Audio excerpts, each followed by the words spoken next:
The third day after crossing over, Marvin stood at the window of the Fierce Horse Inn, watching the evening crowds flow through Rivershore City. Laughter, vendors, guards on patrol, drunks weaving home. In the alley across from him, a curvy woman leaned against the wall and kept tossing him bold, teasing glances like she was testing whether he'd look away first. This was the inn's best room. From here, you could see the city's symbol rising above the rooftops, the silver hourglass, headquarters of the Silver Church. Down on the street, a boy brushed past a richly dressed merchant. The merchant didn't notice a thing. A heartbeat later, the boy was already gone, purse in hand, moving like a shadow. At least 3 levels in thief, Marvin judged automatically. Everything looked real, smelled real, sounded real, and that was the problem, because the only thing that didn't belong here was him.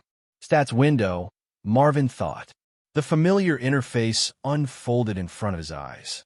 Name, Marvin.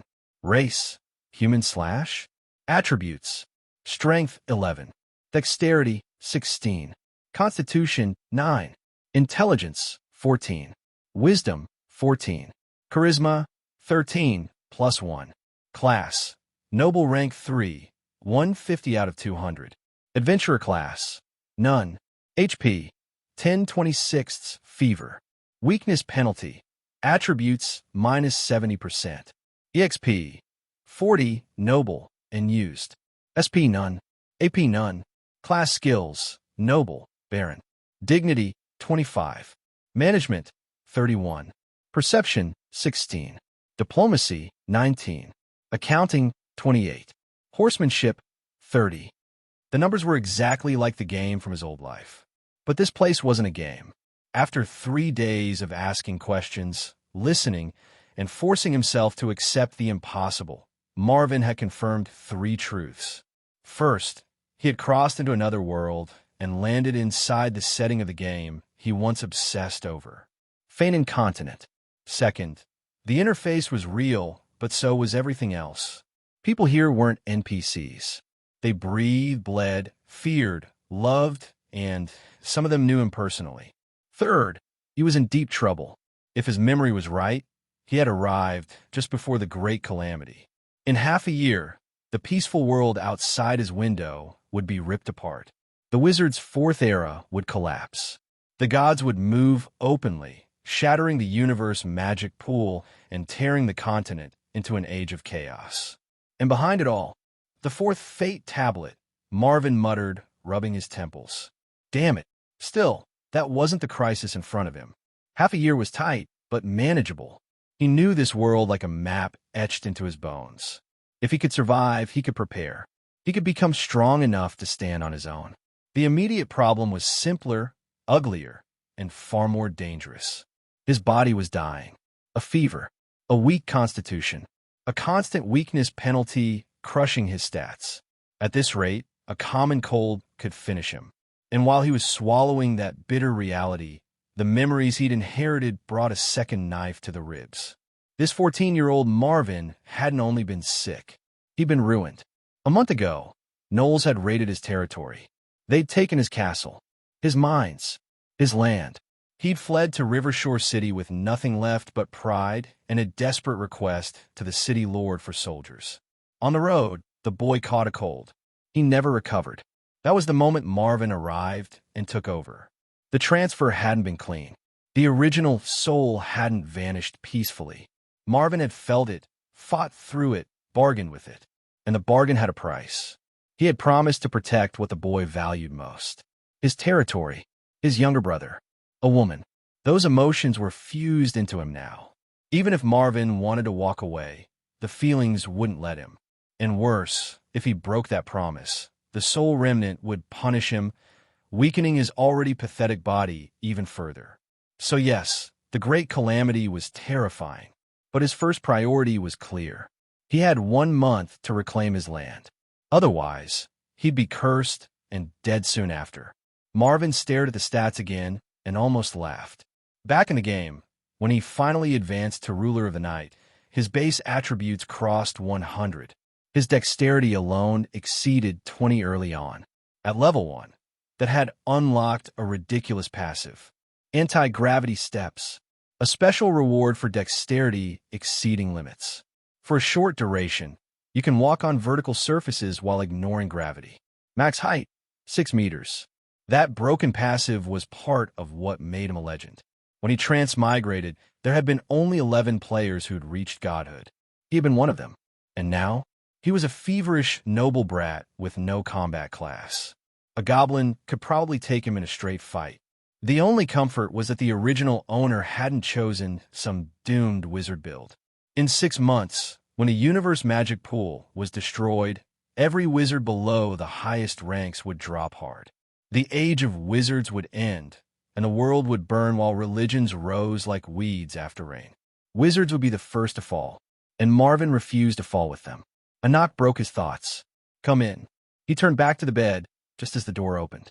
A young woman stepped inside, brown hair tied back, leather armor clean but scarred with fresh cuts. Her ears were slightly pointed, not fully elven, but enough to mark her blood. Anna, his butler, his bodyguard, the only person who'd stayed beside him through everything. Marvin still remembered the memory like it was his own. The barn burning, gnolls pouring in, the boy trapped, coughing and terrified. Anna had dragged him out without hesitation, and she fought their way free. She carried him nearly 5 kilometers from White River Valley to Rivershore City. She set her sword down gently, exhaustion visible even through her discipline. "Master," she said, voice tight, "I went to the city hall again." Same answer. No troops. No help. She forced a breath and added, "But I earned 20 silvers today. We can cover next week's rent. And you'll have soup tonight." Marvin looked at her for a long second, then asked quietly, "How much do we have left?" Anna blinked in surprise. Since he'd woken with the fever, he'd barely spoken at all. 29 silvers, she said. Marvin frowned. "Not enough. Did my mother leave the jewelry box?" Anna stiffened, anger flashing. "Master Marvin, you're not selling your mother's relics." He met her eyes, calm. "There's a necklace inside. It should be worth something." Her expression hardened into disappointment. "Don't tell me you want to go back to the casino." Marvin paused, then understood. The original Marvin had been tricked soon after arriving in the city. A friend had dragged him into gambling, bleeding him dry. His sickness worsened after that, and the friend vanished like smoke. "I'm not gambling," Marvin said. "I can't give it to you," Anna insisted, stubborn and protective. "If you need money, I'll earn it. But I won't watch you waste what we have." Young Master Wayne already owes the Wizard Alliance 2 months of tuition. If we stop paying, he'll be thrown out of Magor. Her voice sharpened. "We don't have enough to be careless." Marvin couldn't help it. A low chuckle escaped him. "Big sis Anna," he said gently. "I want the necklace to cure my body." Anna froze. "Cure? My health isn't improving," he said, steady and practical. "I can't keep living like this. I know of a priest of the Silver God. If we pay him, he can cast Remove Disease and cure light wounds on me. I'll recover." He rose from the bed, changed his clothes, and for the first time since waking, his posture looked different, less fragile, more composed. "I can't stay a weak noble," he continued. "I need to train. I need to fight. I need to reclaim our territory."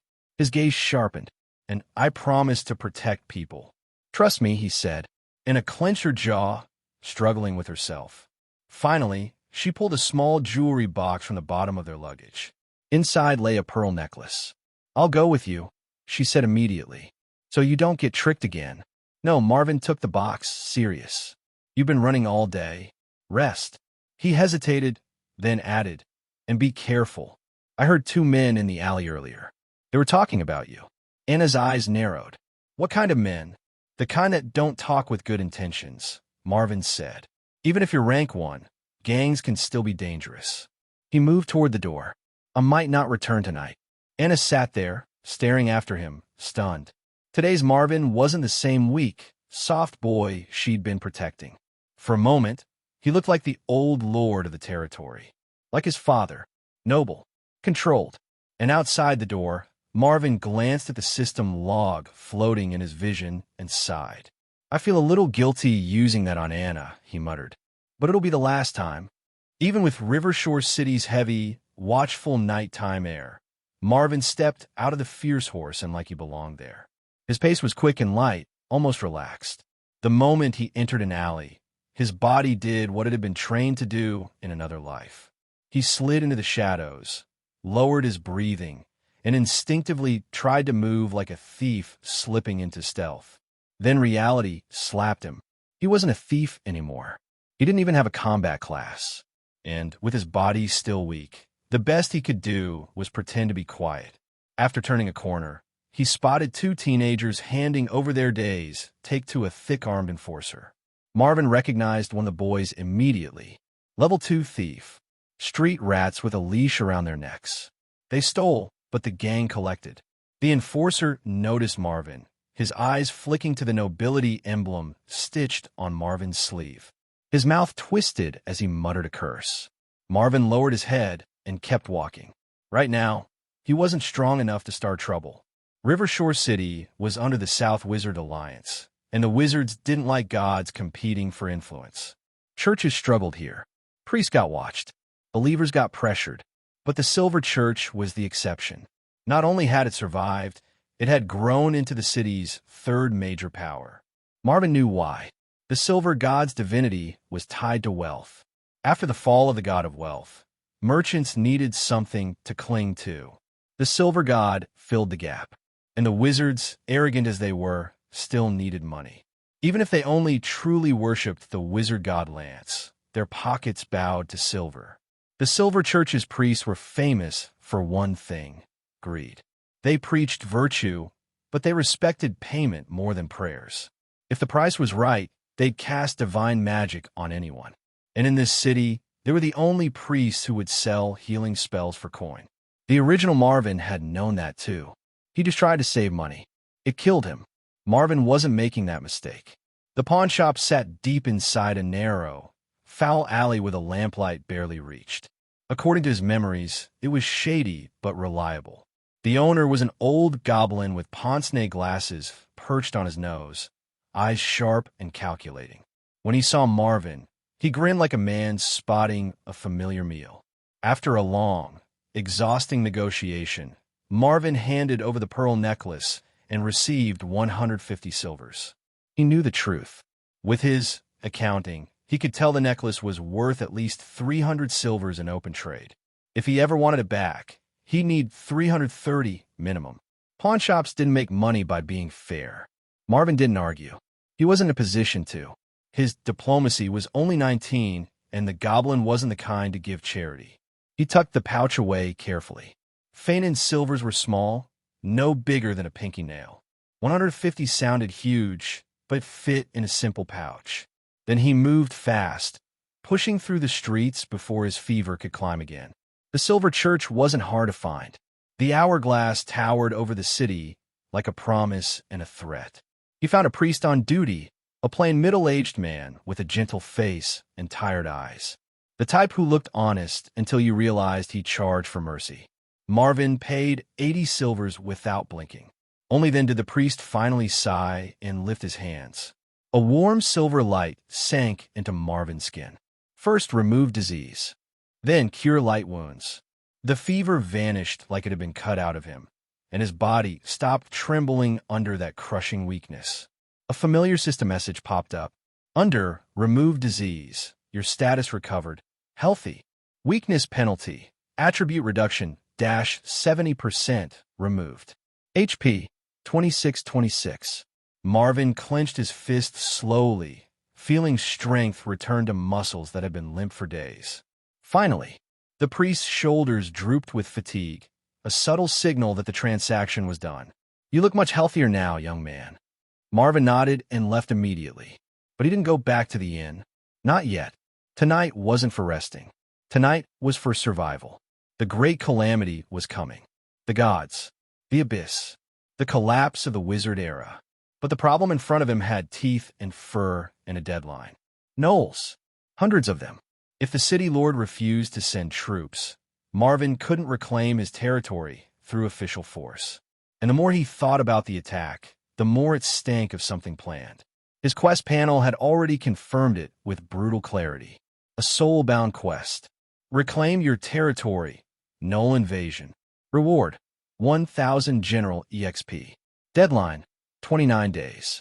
Soulbound meant it couldn't be removed, and Marvin couldn't delete his account in the real world without dying. The reward was insane. 1,000 General EXP could push a new adventurer class to level 3 with experience to spare. In this world, that kind of growth rate was abnormal, which only confirmed one thing. This wasn't a normal quest. It was a trap or a test. And either way, it meant the same thing. He couldn't rely on the noble class. He needed a combat class immediately, and Marvin already had a plan. Business district, Succubus Tavern, backdoor. The alley here smelled like cheap wine, sweat, and violence. 2 streets away were the slums, and between them lived the city's gray market. Gangs, slave brokers, weapons sellers, organ traders. A beggar curled beneath a filthy sleeping bag near the wall, shaking and muttering to passers-by. "Please, just a little wine, even watered down." A thug walking past kicked him hard. "Get lost, you drunk." The beggar rolled, coughed, and still hugged his sleeping bag like it was his last blanket. Laughter followed as the gang disappeared through the tavern's back entrance. The alley quieted again. Then a new smell drifted through the air. Pure rum. The beggar's head lifted instantly. His eyes locked onto the bottle in Marvin's hand like it was a holy relic. 10 silvers, Marvin said calmly, for 1 bottle of golden rum. The beggar's mouth trembled. He lunged. Marvin stepped aside, already expecting it. The beggar crashed to his knees, eyes bloodshot, breathing ragged. "Please, sir, just a sip." "To get something," Marvin said, voice even, "you pay the price first." The beggar froze. What do you want?" Marvin pulled out a folded letter and a small pad of red sealing paste. He'd prepared them earlier. This was a shortcut, a dirty one, a dangerous one, but it was fast. In Feinan, getting a class normally took time. Training, hitting level 5 as a commoner, then completing a class quest. Marvin couldn't afford normally, so he was gambling on an old trick he'd learned in the game. The beggar took the letter, read it slowly, hands shaking. Then, after a long silence, he reached into the sleeping bag and pulled out a pitch-black badge. Marvin's eyes sharpened. A class badge. That meant one thing. This wasn't just a beggar. This was a fallen adventurer. At least rank 2 once. And Marvin had been right. Even the way the man curled into the sleeping bag was a trained motion. A skill. The beggar's voice broke. I can't do this. I can't." Marvin lifted the bottle slightly, letting the scent hit him full force. "You can," Marvin said softly. "And you will." The beggar's breathing turned rough. His hands trembled as he pressed the badge into the red paste, then stamped the letter. A seal appeared, a circle of holly leaves with a name in the center. Mark Chang. Marvin took the letter like it was treasure. The beggar grabbed the rum and drank like his life depended on it. Marvin was already gone before the bottle was half empty. Recommendation letter received. Class acquired. Half an hour later, Marvin walked out of the Ranger Guild with a new badge pinned to his chest. A Sika deer. Rank 1. Ranger. And along with it, a title. Newborn Ranger. Marvin touched the badge once, then smiled. Now the real work could begin. Hey everyone, Firescale Audiobooks here. If there's a novel you'd love to hear more of, you can support us on Patreon or Ko-fi. Depending on your tier, I'll make extra parts just for the stories you're most excited about. Usually I can only upload 4 to 5 parts of each novel, but with your support, we can go beyond that. And of course, don't forget to hit subscribe. It helps more than you know. That was the effect of the title. As far as Marvin was concerned, this was at least better than nothing. When Marvin had previously completed his Thief class quest, due to perfect completion, he had obtained the title Gifted Criminal. Gifted Criminal. All Thief class skills plus 10. Marvin's early game was very smooth because of that amazing title and the dexterity skill, Wall Climb. It was very different from the other thieves, as those two made up for the lack of firepower at the early stages of the Thief class. In Feinan Continent, early game thieves were extremely lacking in firepower. They were mostly considered explorers rather than adventurers. Experts at disabling traps in a dungeon, unlocking chests, and popping in and out of a battle to sneak attack. If not for the advanced thief class, assassin, having incredible burst damage, a lot of thieves might have already given up on the class. Aside from Marvin, with that kind of extraordinary early game BUG, most of the thieves could only leech EXP from their team, occasionally unlocking a chest, sometimes disabling a trap, nothing very helpful. A lot of classes could substitute for thieves in the early game, such as rangers and druids. It was also because of those problems that Marvin grudgingly gave up on his beloved thief class in this life. It's true that stealing and lock-picking abilities could let him earn some money, but his top priority was increasing his strength, especially his fighting abilities. In that regard, the ranger, known as the jack of all trades, was perfect. Furthermore, one of the ranger advancement branches was linked to the thief final advancement path to become a ruler of the night. Each person could only use a single title at a time, and as Marvin had no other choice, he naturally equipped Newborn Ranger. After submitting the recommendation letter to the Ranger Guild, Marvin also received a Novice Ranger badge. In general, Novice Rangers had 3 badges they could choose from. They were the Wild Wolf badge, the Noble Hawk Superscript 1 badge, and the Sick Deer badge. Wild Wolf badge, Taming +5. Noble Hawk badge, Long Range Vision +3. Sick Deer, Hide +9. The 3 badges each increased a skill effect, and between these 3 skills, the knowledgeable Marvin made his choice very quickly. Ranger's Hide was very strong in the wilderness. If the Hide skill was 100 or higher, its effects would be almost like a second-rank assassin's strong stealth. Even if Taming and Long-Distance Vision were useful, they weren't as useful as Hide. Hide was as important to rangers as stealth was to thieves. When he successfully became a ranger, his HP increased by 11 points, he received a free attribute point, and he started with 96 skill points. His character window also changed. Adventurer class, level 1 ranger, 0/50. He spent his free attribute point on dexterity without hesitation. A ranger's main attributes were dexterity and intelligence. Dexterity made them more agile and skillful, while intelligence let them cast spells. Dexterity was more important than intelligence in Marvin's advancement path. Attribute points were very valuable. Besides the one available at level 1, he could only get one every 2 levels. His 96 skill points were also spent quickly. Soon, his skill tab looked like this. Hide, 41 +9. Stealth, 20. Inspect, 35. Rangers could use daggers and bows. This was the inherent class ability. Thus, Marvin's stats window was as follows. Name, Marvin. Race, human/. Attributes, strength 11. Dexterity, 17. Constitution, 9. Intelligence, 14. Wisdom, 14. Charisma, 13, +1. Class, Noble Rank 3, 150 out of 200. Adventure class, Level 1 Ranger, 0/50. Title, Newborn Ranger. Health points, 37 out of 37. EXP, 40, Noble, and used. SP, Skill Points 0. AP, Ability Points 0. Class Skills, Noble, Baron. Dignity, 25. Management, 31. Perception, 16. Diplomacy, 19. Accounting, 28. Horsemanship, 30. Ranger. Hide, 41 +9. Stealth, 20. Inspect, 35. Equipment. Badge, Sick Deer. I finally have a combat class. After leaving the Ranger Guild, Marvin excitedly felt strength flowing through his body. He felt full of energy. He had successfully forged a recommendation letter, which let him see a glimmer of hope. His past knowledge was indeed still helpful. Among all the classes, only the Ranger was able to get his class from Senior Ranger's recommendation letter.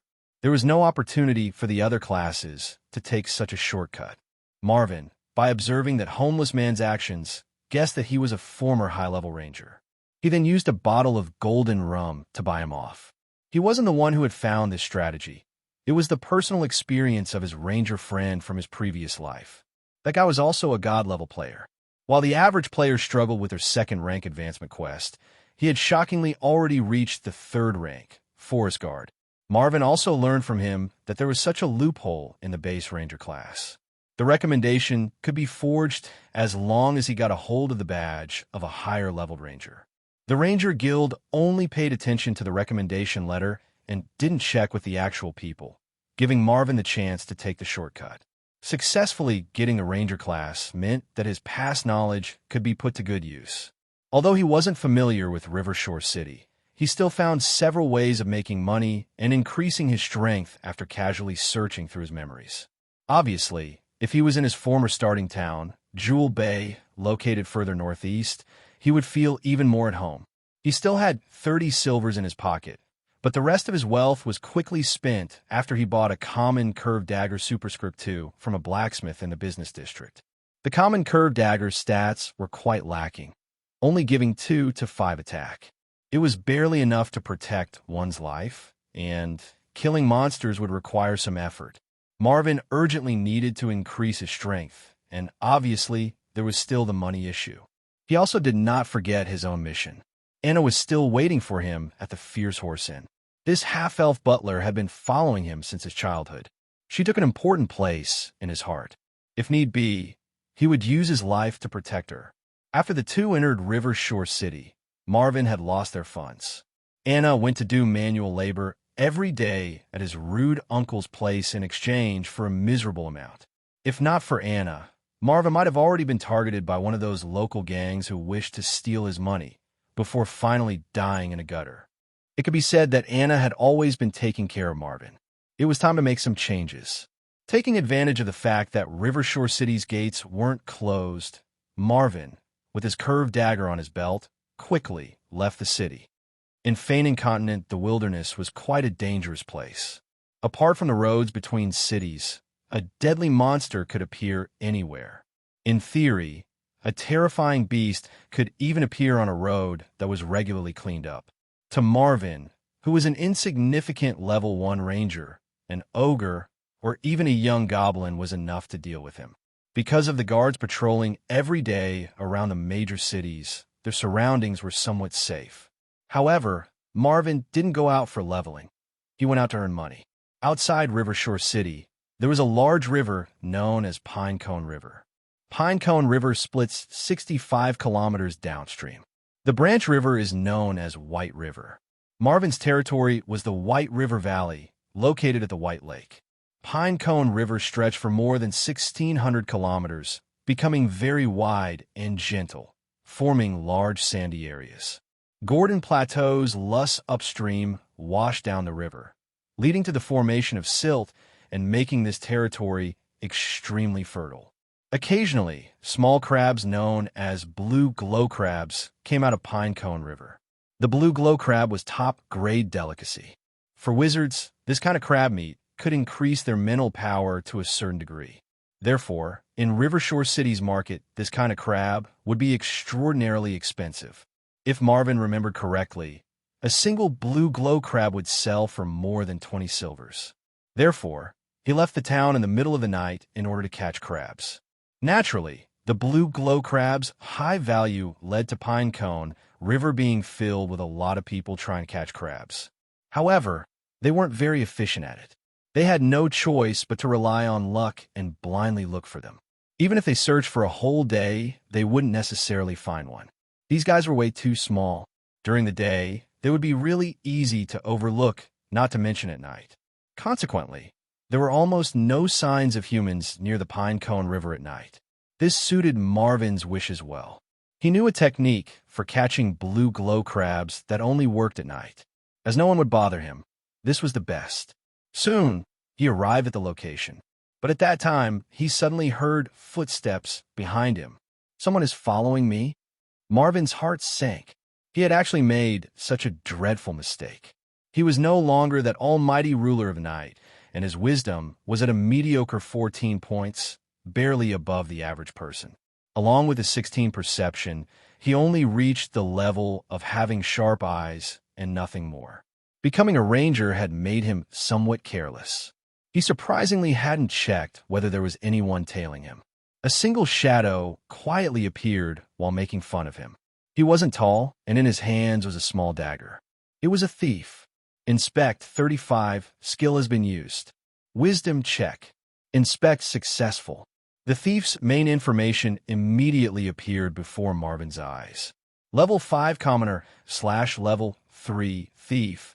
HP 42. Lord Noble. Leaving the city alone isn't a good habit. The thief burst into laughter and said, "Although you carry a knife, do you really think that it can protect you? For a useless noble, you should be honored to die by the hand of the Acheron gang." At that time, a few shadows rushed in from somewhere close to the main road. Marvin gritted his teeth. "Damn it, back up. The Acheron gang? I haven't offended them. Why are they trying to kill me?" But it was clearly not the best time to think.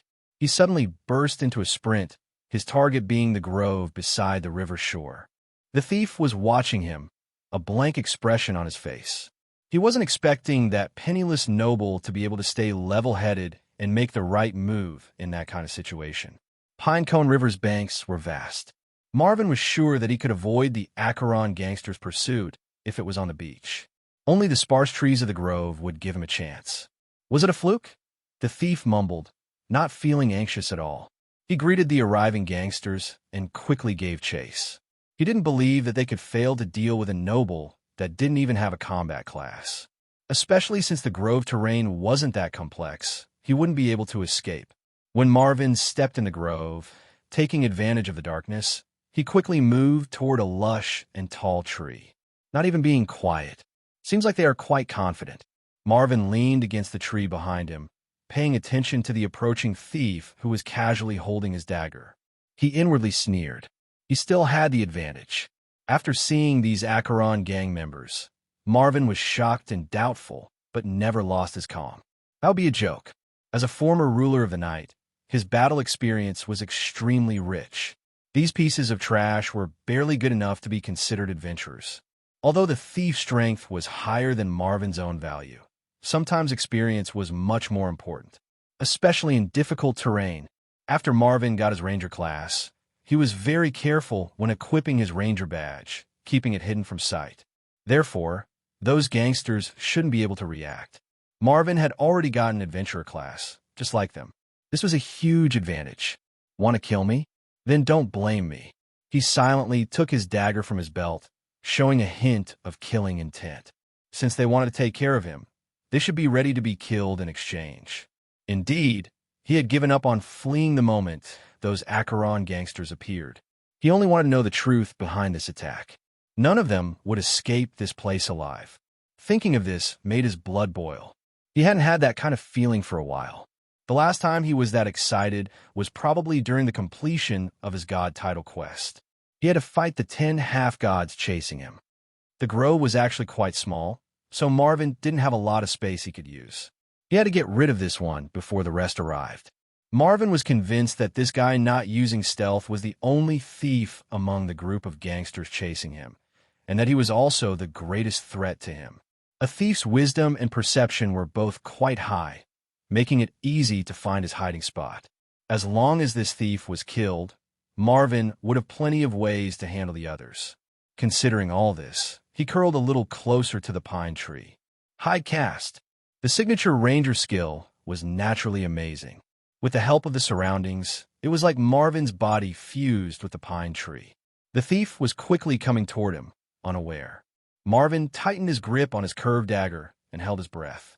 41 points in hide, plus 9 points from his Cicadier badge was just enough to trigger the hide skill's additional effect, Night Blessing.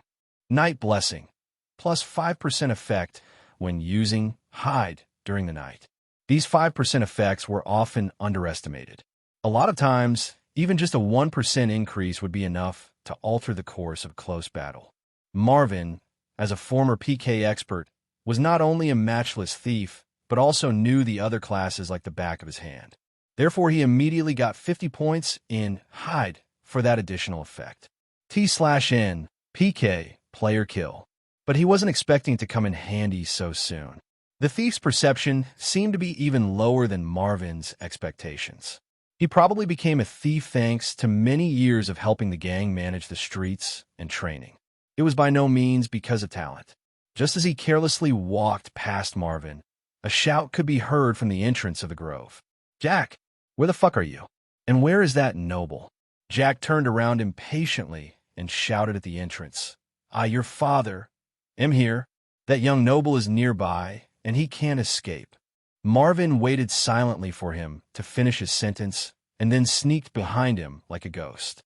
He immediately put his left hand over the thief's mouth, and the curved dagger in his right hand smoothly drew a red line across the thief's throat. In an instant, blood flew everywhere while the thief began to struggle. However, Marvin was still covering the thief's mouth, his face without a hint of emotion. The dying thief struggled fruitlessly, randomly trying to injure Marvin. Basic attack successful. Critical hit. Basic attack upgraded to critical attack. Target eliminated. 18 battle EXP received. Ignoring the battle reports popping up, Marvin could feel the thief's body gradually weakening. The guy was already dead. "I'm way too slow." Marvin was shaking his head, unhappy. Limited by his body and his class, he could not output much power. The technical moves he just used were the Phantom Assassin, trademark combo, Shadow Steps, plus Cutthroat. If completed correctly, the combo would result in extremely high damage. It was well suited for quickly getting rid of an enemy. Even though Marvin wasn't a thief, he could still rely on his memories and his instincts to use these two technical moves, though he felt quite unhappy about his execution. He used the moves manually, so they weren't skills and they didn't have that high of an attack bonus, but his opponent wasn't particularly strong either. The thief was level 2 with 42 HP. If not for the critical hit, Marvin would have struggled to get rid of him. However, rank 1 classes don't have any resistances toward criticals. When they are hit by a critical, they would definitely die.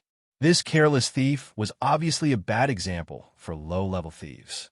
He probably thought that Marvin was powerless and didn't expect that the target had suddenly turned into an expert assassin. Marvin quickly searched the robber's body and found a purse and some trap materials. Poor ghost. There were only 5 silvers in the purse. Contrary to his expectations, the materials were somewhat useful. Taking advantage of the fact that the others had not found them yet, Marvin hid the thief's body and then looked for a big tree to go back into hiding. He raised his head and saw a black cloud floating in front of the moon. It would be hard to see anything. Tonight was bound to be a night of slaughter. There were 4 gangsters left, holding torches while rushing into the grove. Under the light of the fire, the originally sparse trees suddenly became bright. Under the torchlight, Marvin's hide would certainly see its effect reduced. Even worse, they would discover the corpse of the thief pretty soon, as he hadn't had time to take care of the body properly. He had merely covered it a little. After that, they would be more vigilant, knowing that Marvin wasn't completely powerless. That would cause Marvin's probability of success to drop precipitously. Damn it, that damn Jack. He let the young noble escape to the grove. One of the gangsters cursed in annoyance with his rough voice. And now he's ignoring us. What the fuck is that guy playing at? Maybe the young noble is running fast, and he is still chasing after him. But he didn't leave us many marks, so trying to find them like this would be a huge waste of time. We have to make sure that boss's order is carried out tonight. That young noble known as Marvin must die. With the flames showing the approach of the gangsters, Marvin leaned to the side, calmly listening to the enemy's footsteps. He didn't have a hearing skill, so his perception in this aspect was somewhat weak. But these people were as carefree as the little thief. They didn't reduce the sound they made when walking, so he could still determine their approach from the sound of their footsteps. For people, 2 tall men, 1 fatty, and 1 effeminate man. He could find out this information without using his eyes. The 4 men were approaching while arguing with each other. Marvin was already pleased with their quarreling, and then became overjoyed when they made their decision. Splitting up, it seemed that they were pretty confident in their strength. Clearly taking care of a young noble without a combat class would be as easy as reaching out and grabbing him. The 4 scattered, with 1 searching nearby and the others leaving in 3 different directions. Marvin cleverly used the shadows to avoid the search perimeter of the other 3. He had too much experience being hunted by skilled people in complex caves or in jungles. These good-for-nothings clearly weren't trained for that, or else they wouldn't be leaving so many blind spots for Marvin's hide. The fourth person was still searching the same area. Marvin was waiting for a good opportunity, and it arrived after less than half a minute. And just like he did for the thief, he smoothly performed shadow steps followed by cutthroat. Basic attack successful. Critical hit. Basic attack upgraded to critical attack. Target eliminated. 11 battle EXP received. This was a level 1 thug, commonly seen among the city's gangs. The thug class had bonus attributes and abilities for street fighting, but they were at quite a disadvantage in the wilderness. He was far less threatening to Marvin than the thief was.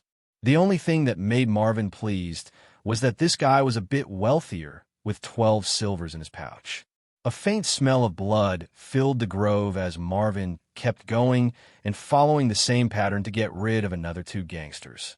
The 2 men gave Marvin 26 silvers and a total of 30 battle EXP. Unfortunately, because of the height of the last gangster, Marvin's hand wasn't able to keep him quiet during the kill. Although his cutthroat was still effective, he still managed to let out a shriek. This immediately alerted the last gangster. He rushed over in a few seconds, still holding his torch. There wasn't enough time for Marvin to stay out of sight. "We underestimated you." The tall man was looking at the corpse at Marvin's feet, somewhat shocked. He had a torch in one hand and was tightly gripping a machete in the other, showing a sinister expression. "But tonight you are dead." Marvin calmly launched an Inspect. Inspect 35 cast. Wisdom check. Inspect failed. You are unable to get any additional information. Inspect failed. This meant that the other side was at least a level 3 adventurer.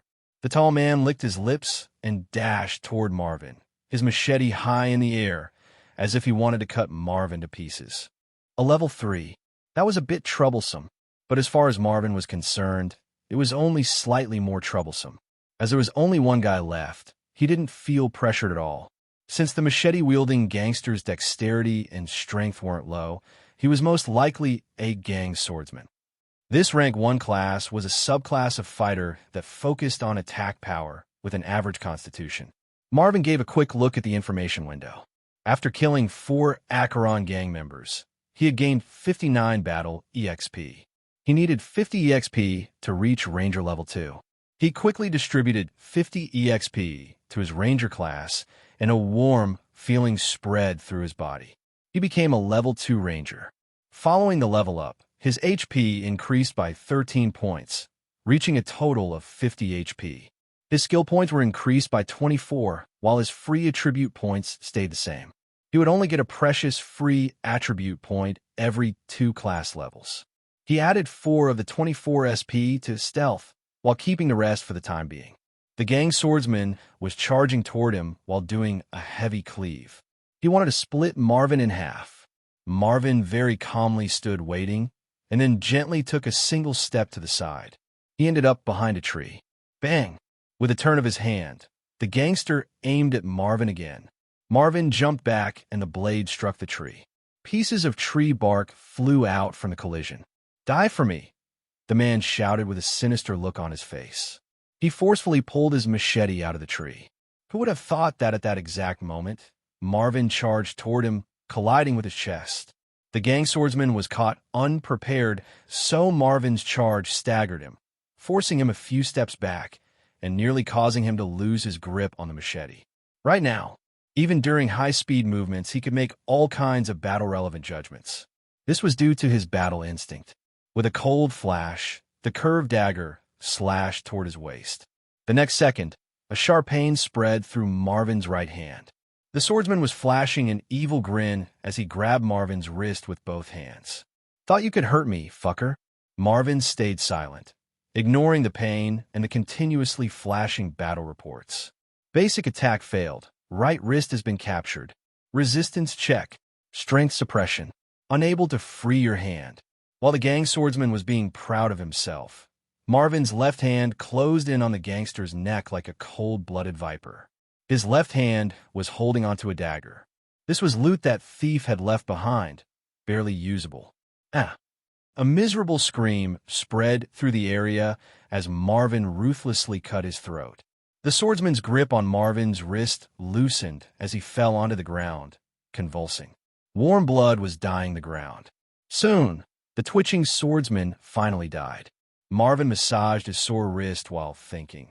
This swordsman must have had at least 16 strength. It's a pity that his fighting experience was way too low. To die by the hands of a former ruler of the night isn't an injustice. Searching a bit, he found that the gang's swordsman was quite prosperous. He had a total of 29 silvers on him. There were also some other random things, but they weren't worth much. It was a pity that Marvin didn't find any information on these Acheron gangsters explaining why they wanted to kill him. Why would a gang want to make life difficult for a penniless noble? This wasn't logical. Murdering a noble was a very serious crime, and if exposed, the Acheron gang would definitely be exterminated. And killing him without being able to get anything was weird, as the gains weren't worth the risks. After quickly dealing with the 5 corpses, Marvin wasn't in the mood to go crab hunting anymore. He prepared to go back to Rivershore City to find out who wanted to deal with him. At that time, he noticed some changes in the soulbound quest in his quest list. The quest description had an additional paragraph of text. The chase near the Pinecone River's banks led you to a sudden realization that something strange is going on. Someone wants to kill you, and this is most likely connected to that pack of gnolls strangely appearing near your territory. Rivershore City is filled with both good and bad people. Whoever the mastermind is, as long as he still wants to deal with you, there will be a day when he will expose himself. Meanwhile, the main quest also had a side quest, Mastermind, which told Marvin to find the hidden mastermind behind the past events. The side quest reward was also not bad. 100 General EXP. Marvin wanted to know the truth about those events anyway, so the 100 EXP would be a sweet bonus. Circling around the road to the city, he carefully picked a safe and deserted small path to avoid other Acheron gangsters that might be looking for him. While walking, he browsed the battle report. It was a good habit to go back and count the gains and losses and check for any problems. By doing so, over time one's combat sense would certainly improve. But there was something unexpected he found in the battle report. Your repeated use of a standard technical move in battle, along with its affinity with the Phantom Assassin class skill, Cutthroat, exceeding 98%, allow you to turn the technical move into a personal skill for 500 battle EXP. Your repeated use of a standard technical move in battle, along with its affinity with the Phantom Assassin class skill, Shadow Steps, exceeding 95%, allow you to turn the technical move into a personal skill for 1000 battle EXP. Due to your repeated use of another class's technical moves in battle, your affinity toward that field has increased. Specialty, 9 out of 100. Using another class's technical move can even transform it into a personal skill. Marvin had a blank expression, as he hadn't been aware of that. But he soon realized it wasn't that simple. It was quite obvious in the battle report that it must be a repeated use of a standard technical move. The affinity must exceed a certain level, and he had to spend battle experience to convert it into a personal skill. Personal skills can't be upgraded with skill points and can only be slowly leveled up by continuously using them. Marvin also noticed that apparently the higher the affinity of the standard technical move with the original skill, the lower the battle experience needed for conversion. Cutthroat and Shadow Steps were Phantom Assassin's signature skills, but their battle EXP cost was like day and night. 500 battle EXP. Frankly, Marvin was somewhat excited, but he was also quite bitter. Battle EXP was very hard to get and was one of the highest grades of experience. If he were to use Battle EXP in that way, it would certainly delay his leveling speed. Currently, this problem still couldn't be solved since he only had a trifling 39 Battle EXP available, quite a long way from the 500 needed. He was still thinking about the last line in the log. He hadn't heard anything about a specialty being created when repeatedly using other classes' skills. Personal specialties were divided into 3 kinds: innate, training acquired, and talent awakening acquired. With Marvin's trashy body, it couldn't be an innate specialty. It could only be training acquired. As for the last type, the talent awakening acquired specialty was quite rare. Marvin wasn't counting on this one, though his race was explicitly written as human slash, meaning that he had a bloodline from another race, just unusually thin. In any case, getting a specialty was a good thing.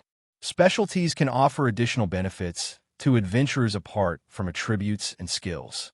It was currently the middle of the night, and Rivershore City was implementing a semi-curfew. Even though the city gates were closing quite late, there must be no one on the streets after midnight. Entering the city after the city gates were closed required one to use special means. When Marvin was a ruler of the night, by relying on wall climb and some special magic items, he could easily bypass city walls. As for now, he could only look for a gap in the walls. He knew that the surroundings of cities like Rivershore City didn't have a lot of annoyingly strong monsters. The city walls often had some worn-down areas he could use to slip in, and searching carefully for these, he found a suitable opening. He was barely able to sneak through it with his small build. He had to be careful of the city guards after entering the city, as provoking those guys wasn't a good idea. They were full of grievances of being sent out to patrol in the middle of the night, and if he was captured, the consequences would be dire. As for resisting, these guards were at least rank 2, and the patrol leader was probably rank 3, quite far from what Marvin, a newbie who just got his class, could handle. He avoided the main street, walking in an alley in the dark of the night like a fish back in water, and successfully avoided both the patrolling guards and the unknown dangers inside the city walls. But as he rounded Fierce Horson's back door, he discovered a shadow sneaking around. Someone was on the lookout? Marvin got curious, as this wasn't commonly seen. It was said that Fierce Horson's boss had a frighteningly powerful backer, and no one dared to behave badly around her inn. He calmly went around to the front door, and as expected, he discovered 2 hidden sentries. But these sentries were actually not very skilled. Although they were both thieves, they were only using some common concealment techniques. In Marvin's eyes, they were full of flaws. After a final check, he confirmed that only 3 thieves were watching the inn. 2 at the front door, and 1 at the back. Each had a bloody dagger mark on his cuff. Even if the embroidery was not that great, it still managed to unite them. Marvin had seen this mark just an hour ago.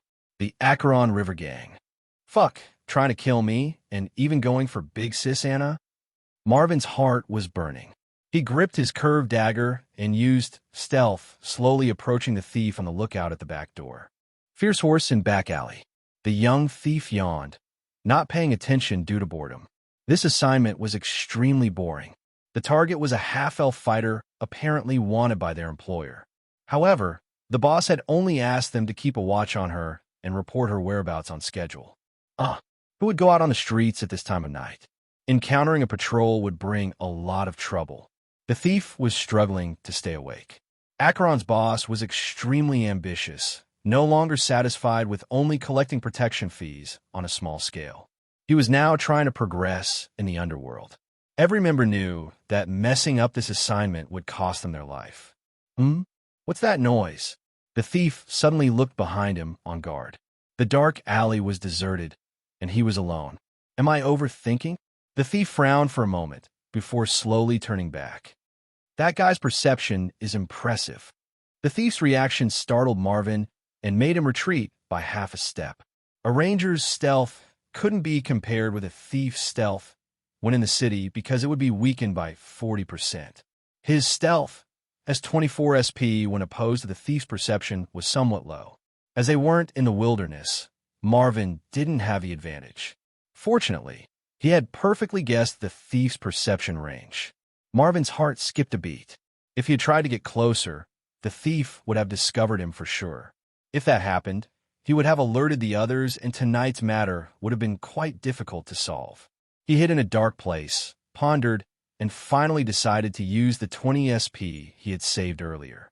The 20 SP were all added to stealth, and though it didn't reach 50 to get to the next stage, 44 should be good enough for now. Once he was done upgrading his skill, he leaned forward once again, taking a step toward the thief. As expected, this time the thief didn't react, still completely focused on watching the inn's back door. The rest was easy to take care of. Marvin walked quietly with cat-like steps toward the back of the thief and pounced on him. He skillfully covered the thief's mouth with his hand and executed a cutthroat, causing blood to fly out. Apart from a bloody smell filling the air, no traces of the attack were left. Marvin quickly took care of the level 2 thief's body. He managed to get hold of a few trap materials and 30 silvers. These gangsters weren't really wealthy, as their equipment was still worse than Marvin's common curved dagger. It was most likely used to scare the commoners. It would be quite worthless in a true fight between adventurers. Marvin's dragged the thief's body to the drain. Bodies of murdered people will be found there every day. Apart from those looking for corpses, no one was interested in these places. Sneakily entering the inn and still using stealth, Marvin climbed the stairs and was about to enter the room. But when the door opened, a cold light suddenly flashed out and stopped against his neck. "Sneaky punk, what are you guys trying to do?" a woman coldly said. Marvin quickly said while forcing a smile, "Big sis Anna, it's me, young Master Marvin." A candle was lit and the dark, quiet room brightened slightly. Anna's left hand was holding the candle while her right hand was holding a sword. She had an amazed expression on her face. "Didn't you say that you wouldn't come back tonight? I thought you would spend the night at the Silver Church." Marvin shook his head. The Silver Church does provide a resting place for travelers, but that place's rent was even more expensive. "Listen, Anna, we only have 15 minutes, Marvin said quickly. His eyes swept around the room, checking every inch of the place, and unexpectedly found the curtains completely covering the window. "Did you find out something?" He looked at Anna. Anna hesitated and then used her sword to point outside the window. "Your words reminded me that I scouted a little and discovered people on the street staring at the inn, towards our room. Acheron's people." Marvin nodded, adding, "Two at the front door, one at the back." "Young Master Marvin, how did you suddenly—" Anna looked at Marvin with shock, as if she was looking at another person. "No time to explain in detail," Marvin said with determination. "Anna, you have to trust me. When I was recovering from the fever, I became more clear-headed and became aware of what I should do. In addition, I obtained some guidances." "Guidances?" She was more and more confused as she watched the very mysterious Marvin. "Marvin made something up.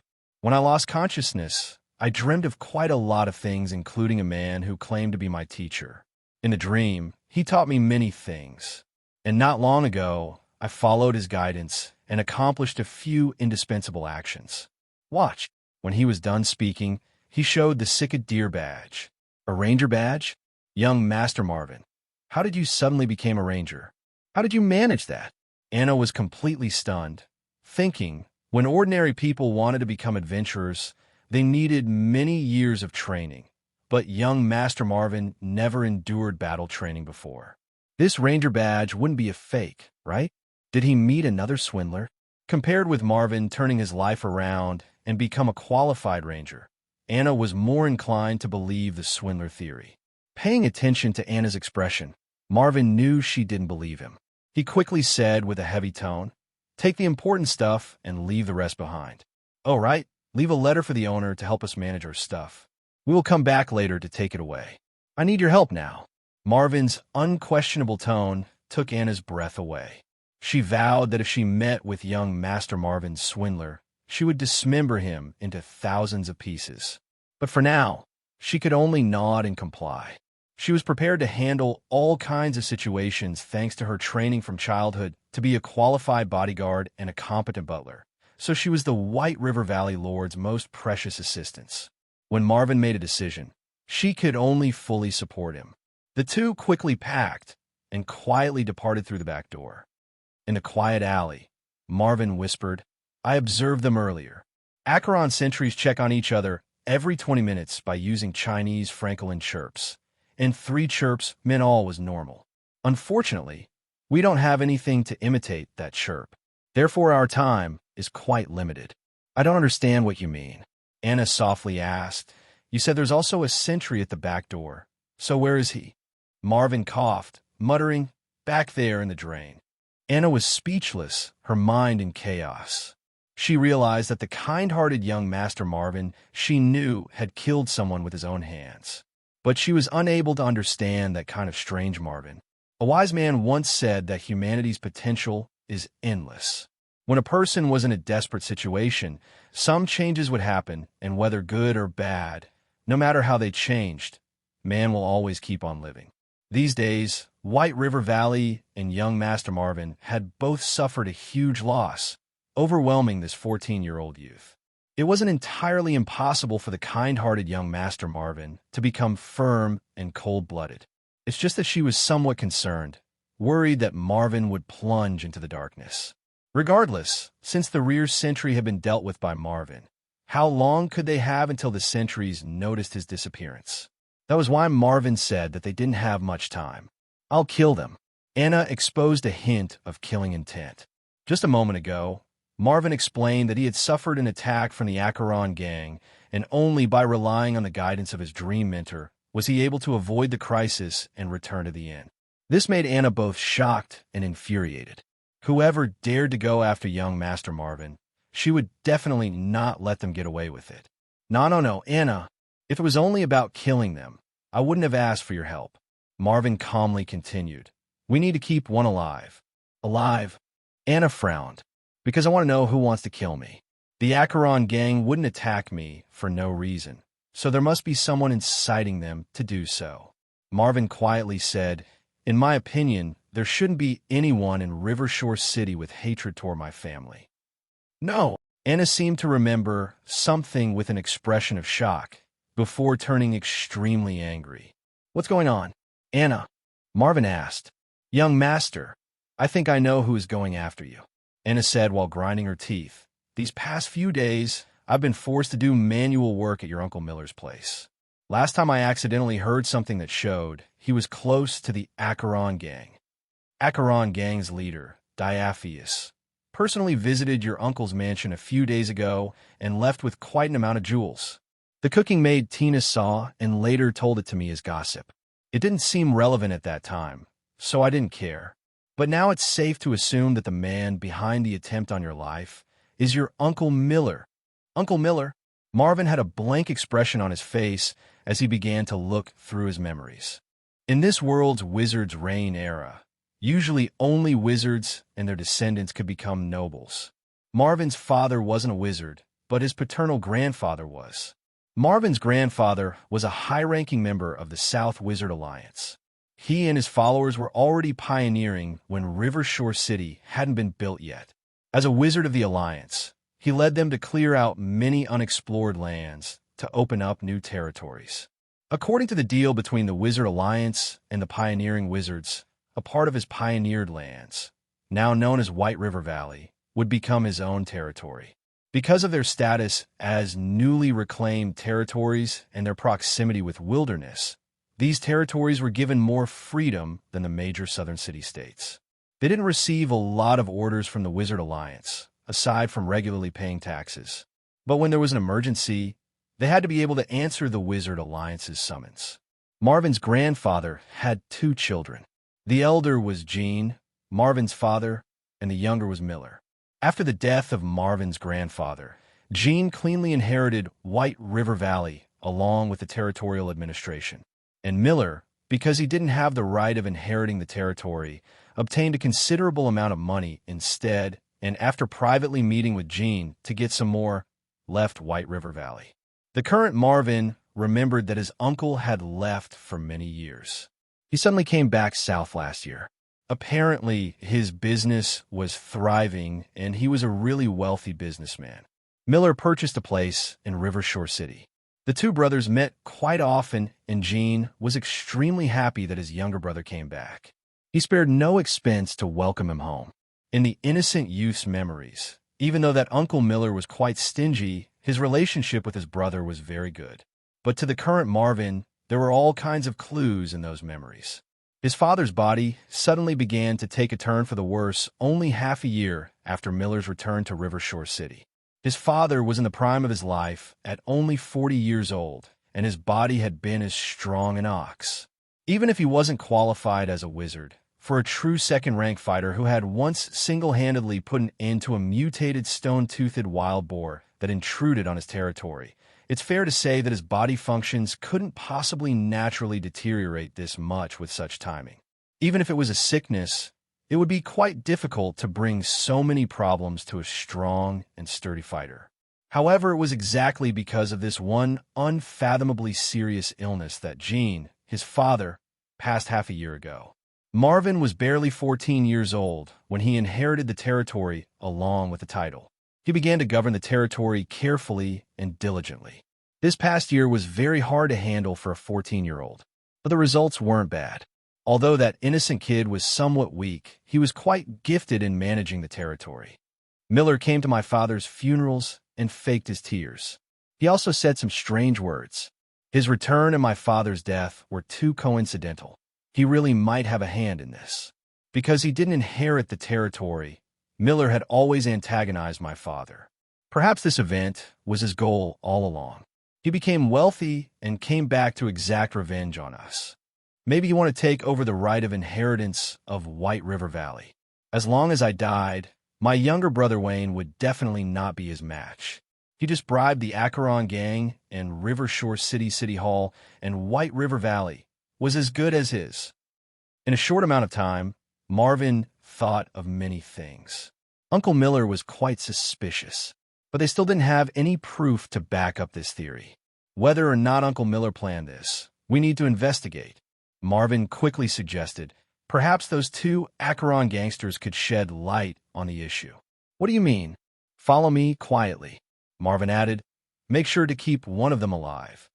In the alley near Fierce Horse Inn's front door, a bored thief was glancing at the unchanging scenery in front of him. At his feet was an elaborate hourglass with most of the sand already fallen down. This meant that it was soon time for the secret signal. That woman is probably already sleeping like a log.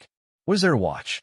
I heard our employer was quite fond of this half-elf and wanted to capture her alive. Apparently our boss will take care of that tomorrow.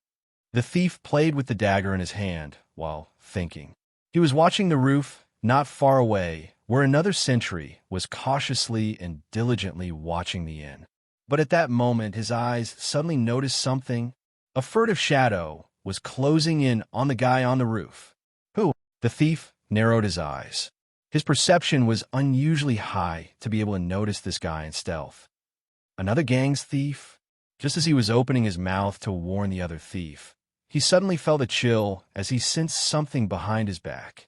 Shit, someone saw it through my stealth. He abruptly turned around only to see that half-elf swordswoman holding a sword and dashing toward him. Her eyes were firmly locked onto him. She obviously knew his hiding spot.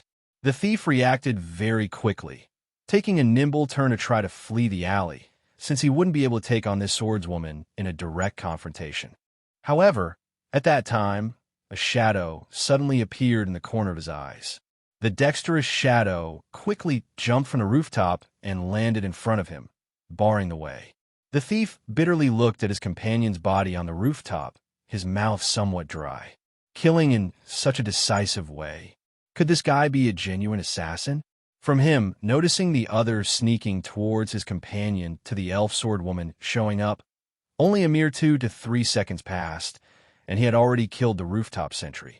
This was just inconceivable. Where could the gangsters in the business district see these kinds of killing methods? The thief didn't know how many powerhouses that guy had killed to be able to show that kind of skill. But when he saw the assassin's face, he was dumbstruck. It's you. How come you aren't dead? The thief was speechless. Anna's sword was pressed against his back, and in a cold voice she said, You have 2 paths ahead of you, cooperating with us or dying. The thief obediently let go of his dagger and spread his hands out. He had already given up on resisting. That seemingly weak young noble was actually a frightening assassin, not to mention the half-elf who was at least a level 4 fighter. If a fight were to erupt, he would have no chance. Tie him up. I know of an abandoned warehouse not far from here, said Marvin softly. North of the city, in an abandoned warehouse. I swear, I told you all I know. The thief named Dink was tied to a chair with a hemp rope. He bitterly cried. I was merely in charge of tailing, not the attack. You still haven't told me. Why is your gang trying to kill me? Marvin coldly asked.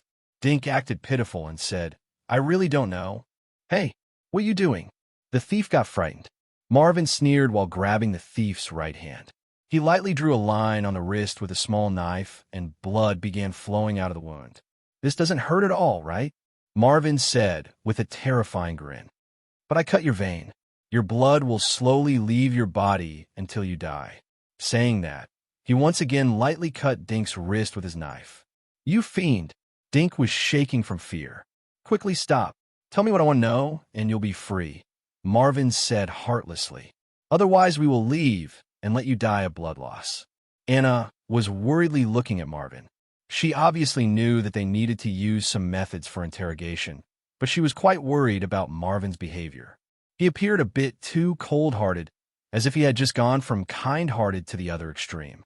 "It's all because of me being too useless. Not being able to protect the good young master made him suffer so much that he had to change like that." The half-elf bit her lips and gripped the sword so tightly that her hand turned white and clearly showed blue veins. Under Marvin's simple interrogation, Dink collapsed very quickly. These gangsters had not received any training to withstand this kind of ruthless interrogation. They only joined the gang in order to support their families, so they had weak willpower. In his past life, Marvin had once met with some fanatical cult members. Getting information out of their mouths was extremely annoying. "That guy really didn't know who ordered the hit on me. He only said that it was a rich merchant in the city who paid a huge sum. The Acheron gang in Rivershore City is merely a second-rate power. Their boss wanted to rise up, but this needed a huge amount of silvers. The rich merchant promised to invest in them once they managed to do the deed. Only their boss met face-to-face with the employer, while the rest of the goons only received orders. If we want to know who pulled the strings, we need to find the one known as Diaphius and pay him a visit." Marvin was quietly pondering. Dink would say anything in order to save his own life. Apart from the second-rank fighter Diaphius, the rest of the Acheron gang wasn't very powerful. The most annoying one to deal with among the rest was a mere level 4 thief. Their base was the Pyroxene Bar, which was well known in the slums as an underground casino dealing in the organ trade, and it was quite crowded. Diaphius was quite the careful man. He had fortified the Pyroxene Bar, especially the backyard and the basement areas. Sneaking in wouldn't be easy. Marvin was a ranger after all, not an expert at removing traps and sneaking in like thieves, so he couldn't get close to Diaphius easily. "Young master, what should we do now?" Anna asked. Somehow, she had been unexpectedly relying on Marvin ever since he woke up from his illness. "You said you would let me free," Dink said loudly. Marvin walked over and slashed a few times with the curved dagger, cutting the hemp rope. Dink had a blank expression. He wasn't expecting Marvin to actually free him like this. Anna frowned and wanted to say something, but suddenly Marvin's hand flashed with a cold ray. Mouth covered, cut throat, blood flowing. Dink opened his eyes wide, struggling for a moment before dying. "I'm allowing you to go free, but I didn't say that I wouldn't kill you." Marvin indifferently pushed away the body of the thief, glaring at him, and wiped his curved dagger clean. Anna was slightly trembling with fear. "Young Master Marvin, what happened to you? This isn't like you." Marvin looked at Anna and sincerely said, "People have many different sides. In these kinds of circumstances, I have to turn into someone else. I won't allow anyone to snatch my territory, nor will I allow anyone to hurt you. I won't allow it." He grabbed Anna's cold hands and whispered, "You are one of the most important people in my life. If someone wants to scheme against you, I will make them pay the price." Anna's small face reddened slightly, and despite looking at such a scary Marvin, she felt much more secure. She took her hands away, somewhat embarrassed, and said in a low voice, "Young master, what do we do next?" "We head to the cemetery." Marvin spoke of an unexpected location. Every city had a cemetery. Nobles' tombs were built gorgeously and under strict supervision, and watched over by specially trained guards. And for those that couldn't afford it, there was a public cemetery in the north end of the city that looked much more desolate. Each city's public cemetery belonged to the city's public welfare program, often led by a corrupt official. As a result, the higher manpower was quite lacking. The public cemetery was somewhat in shambles, with all kinds of thieves, robbers, and grave robbers gathering there. Midnight, The crescent moon shone visible above the branches. Marvin and Anna silently approached the southwest entrance to the public cemetery. Of course, he hadn't come to rob a grave. These pitiful souls already had rough times when alive, and their bodies often didn't obtain any rest after death.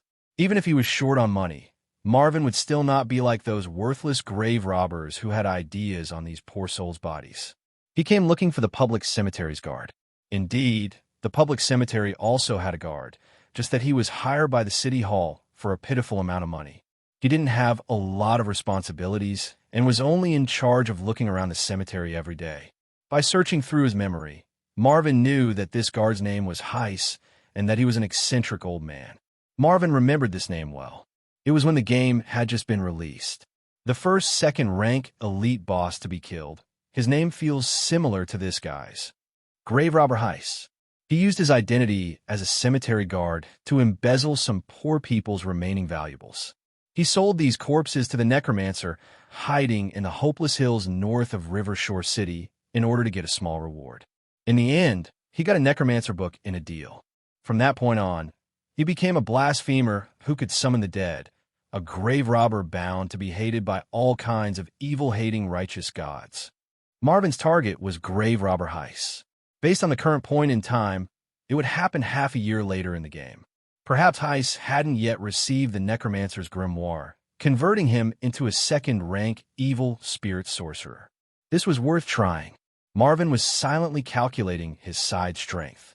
One level 2 ranger, but with the experience and memories of a ruler of the night and a level 5 half-elf fighter. He'd asked Anna about her status on the road, only to be shocked by her answer.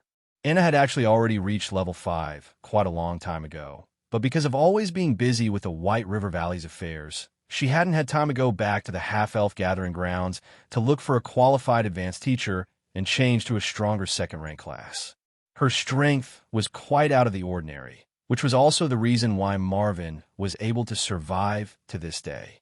As a level 5 half-elf fighter, she should have at least 120 HP and possess a racial trait, a class specialty, and a personal specialty, along with many powerful skills. She was practically a super bodyguard. Facing Marvin's inquiry, Anna did not withhold any information, telling him everything. Her stats, her specialties, and all kinds of skills. She had the fighter common skills, cleave, parry, dual strike, and others, all extremely useful skills in battle. Anna's basic skills were quite impressive. As for the trait and the 2 specialties, they made Marvin envious. Racial trait, swordsmanship proficiency. Your swordsmanship mastery rank is increased by 1. Class specialty, tenacity. As long as you aren't dead or crippled, injuries won't be able to restrain your movements. Personal specialty, accuracy. Your sword is always targeting the enemy vitals. Anna's racial trait was quite rare, and it would nearly only appear in pure-blooded elves. It was incredibly rare for half-elf to get it. Her luck was quite good. Leveling up swordsmanship mastery was extremely difficult, requiring years of training. Anna's swordsmanship mastery was at expert swordwoman, but after adding the racial trait bonus, she was a master swordwoman. Marvin knew that even among second-rank classes, not many had a swordsmanship mastery that high. Master swordswoman meant that Anna's swordsmanship would be invincible in an otherwise evenly matched fight. In addition, both tenacity and accuracy specialties were very useful in a fight. The first lets someone ignore the pain of an injury to keep fighting, ensuring the preservation of their fighting strength and increasing their survival rate. The second let her blows on enemies be more deadly or crippling, leading to a very high lethality. Anyways, this overpowered half-elf butler was beyond Marvin's expectations, letting him be even more confident towards the next move. The public cemetery, in a small, secluded wooden house. The faint flame of a candle accompanied a shaking, wood-creaking sound. A tall figure was hard at work, but shockingly, his work partner was a girl with a deathly pale complexion and with no apparent vital signs. The girl's eyes were vacant, with pus flowing out from her eye sockets, but the tall figure remained indifferent to it. 2 shadows were leaning on one side of the window, watching this scene speechlessly. Even Marvin hadn't expected him and Anna to find the public cemetery's guard heist in the cabin at that time, going as far as defiling a corpse. He simply is devoid of conscience. That girl's body had still not decomposed that much, so she must have died due to some kind of illness. In grave robber heist's eyes, this was without a doubt the best sexual relief material. Bang! A foot kicked opened the entrance of the small wooden house. Anna, furious, instantly forgot Marvin's battle strategy. She already lost herself to anger. She had a strong obsession with being clean, so for someone desecrating the dead, she only left him one path: death. With quick footsteps, Anna quickly rushed and slashed downward. Cleave. The tall and flexible Heiss unexpectedly managed to dodge the blow by jumping down from the bed. His twisted face showed both anger and surprise. He didn't know why someone would come to disturb his ritual right at that time. Poor half-elf girl, Heiss said in a deep voice. Since you ruined my ritual, this body lost its value, so I'll have to use yours to make up for it. He suddenly raised his left hand and shot out a dark ball of fire. Damn it, it's actually corrosive fire. On the other side, as Marvin used stealth to sneak in through the narrow window and saw the dark-colored fire, his heart sank. Corrosive fire was a second circle spell, and being able to instantly cast it meant that Heiss had already become an advanced evil spirit sorcerer. Even if he wasn't currently the elite form that he'd become, he was still quite bothersome. Anna was startled, ducking to avoid the spell. The corrosive fire hit the wall and melted a hole more than a meter in diameter. She had managed to dodge, but it gave Heiss the opportunity to run and increase the distance between them. The small wooden house was actually quite spacious with its several rooms. Heiss escaped to the living room and stood behind the sofa. Low-level casters didn't have many ways to defend in a close-range battle, so fighters couldn't be allowed to close in on them. However, once they increased the distance, casters definitely had the advantage with their large amount of deadly low-circle spells. Without anyone noticing when it had happened, he suddenly had a very thick spell book in his hands. At that time, Anna dashed toward him, but the outcome was as if she hit a wall. Air burst. A ball-shaped blast burst out from Heiss' location, and the surroundings were completely flipped over. Anna was not an exception. She stumbled and fell on the ground. Even if Anna had impressive strength, she was still inexperienced at fighting against a caster. Heiss laughed, exposing his yellow teeth. You are screwed. I'll enjoy taking care of your body. But he wasn't paying attention to the corner, where Marvin was completely focused on the ring Heiss was wearing. That was a black diamond ring, and if Marvin didn't remember incorrectly, that was small, uncommon item. Its effect was to instantaneously cast a spell that didn't exceed one's own class level. Usage was restricted to once every 3 days, so he couldn't insta-cast corrosive fire. This was his ring's effect. He only stalled for time to cast a stronger spell. He isn't a second-rank evil spirit sorcerer, just a first-rank conjurer leaning toward the darkness. It was common knowledge that a conjurer's defensive spells were quite limited. Low-level wizards had very few spell slots, up to a maximum of 3, guaranteeing 3 life-saving spells. Corrosive fire and air burst had consumed 2. Marvin took a deep breath, aware that he shouldn't worry. Anna had drawn Heiss' attention, the half-elf young girl's impressive status giving him some pressure. This was an opportunity. He had to properly take it. He only required Heiss to throw his last life-saving spell. Anna crawled up from the ground, gave a light shout, dashed forward, and while firmly holding the long sword, she stabbed toward Heiss' heart. This was a level 5 fighter's all-out strike, and Heiss' spell was still not ready. If he was stabbed, the cast would certainly be interrupted. His face showed a hint of helplessness, and his spellbook turned to the first page. After a short incantation, a thick light yellow armor floated on Heiss' body. 0 circle spell, inferior mage armor. Marvin's eyes were shining. This was the 3rd life-saving spell. Bang! The long sword stabbed the armor, nearly piercing a hole in it. But the mage armor's repelling strength made Anna's wrist tremble, almost making her let go of the sword. Heiss took advantage of this opportunity to retreat half a step and complete his previous ritual. In an instant, Strange shrieks could be heard continuously. It was bustling with activity outside the small wooden house. As Heist's HP was gradually draining, he said pridefully, "Enjoy the zombie feast. I'll tear your body apart afterwards and enjoy your soul." Anna looked outside the window, feeling both fury and fear, only to see dark masses rising. It was actually Heist's zombie summoning.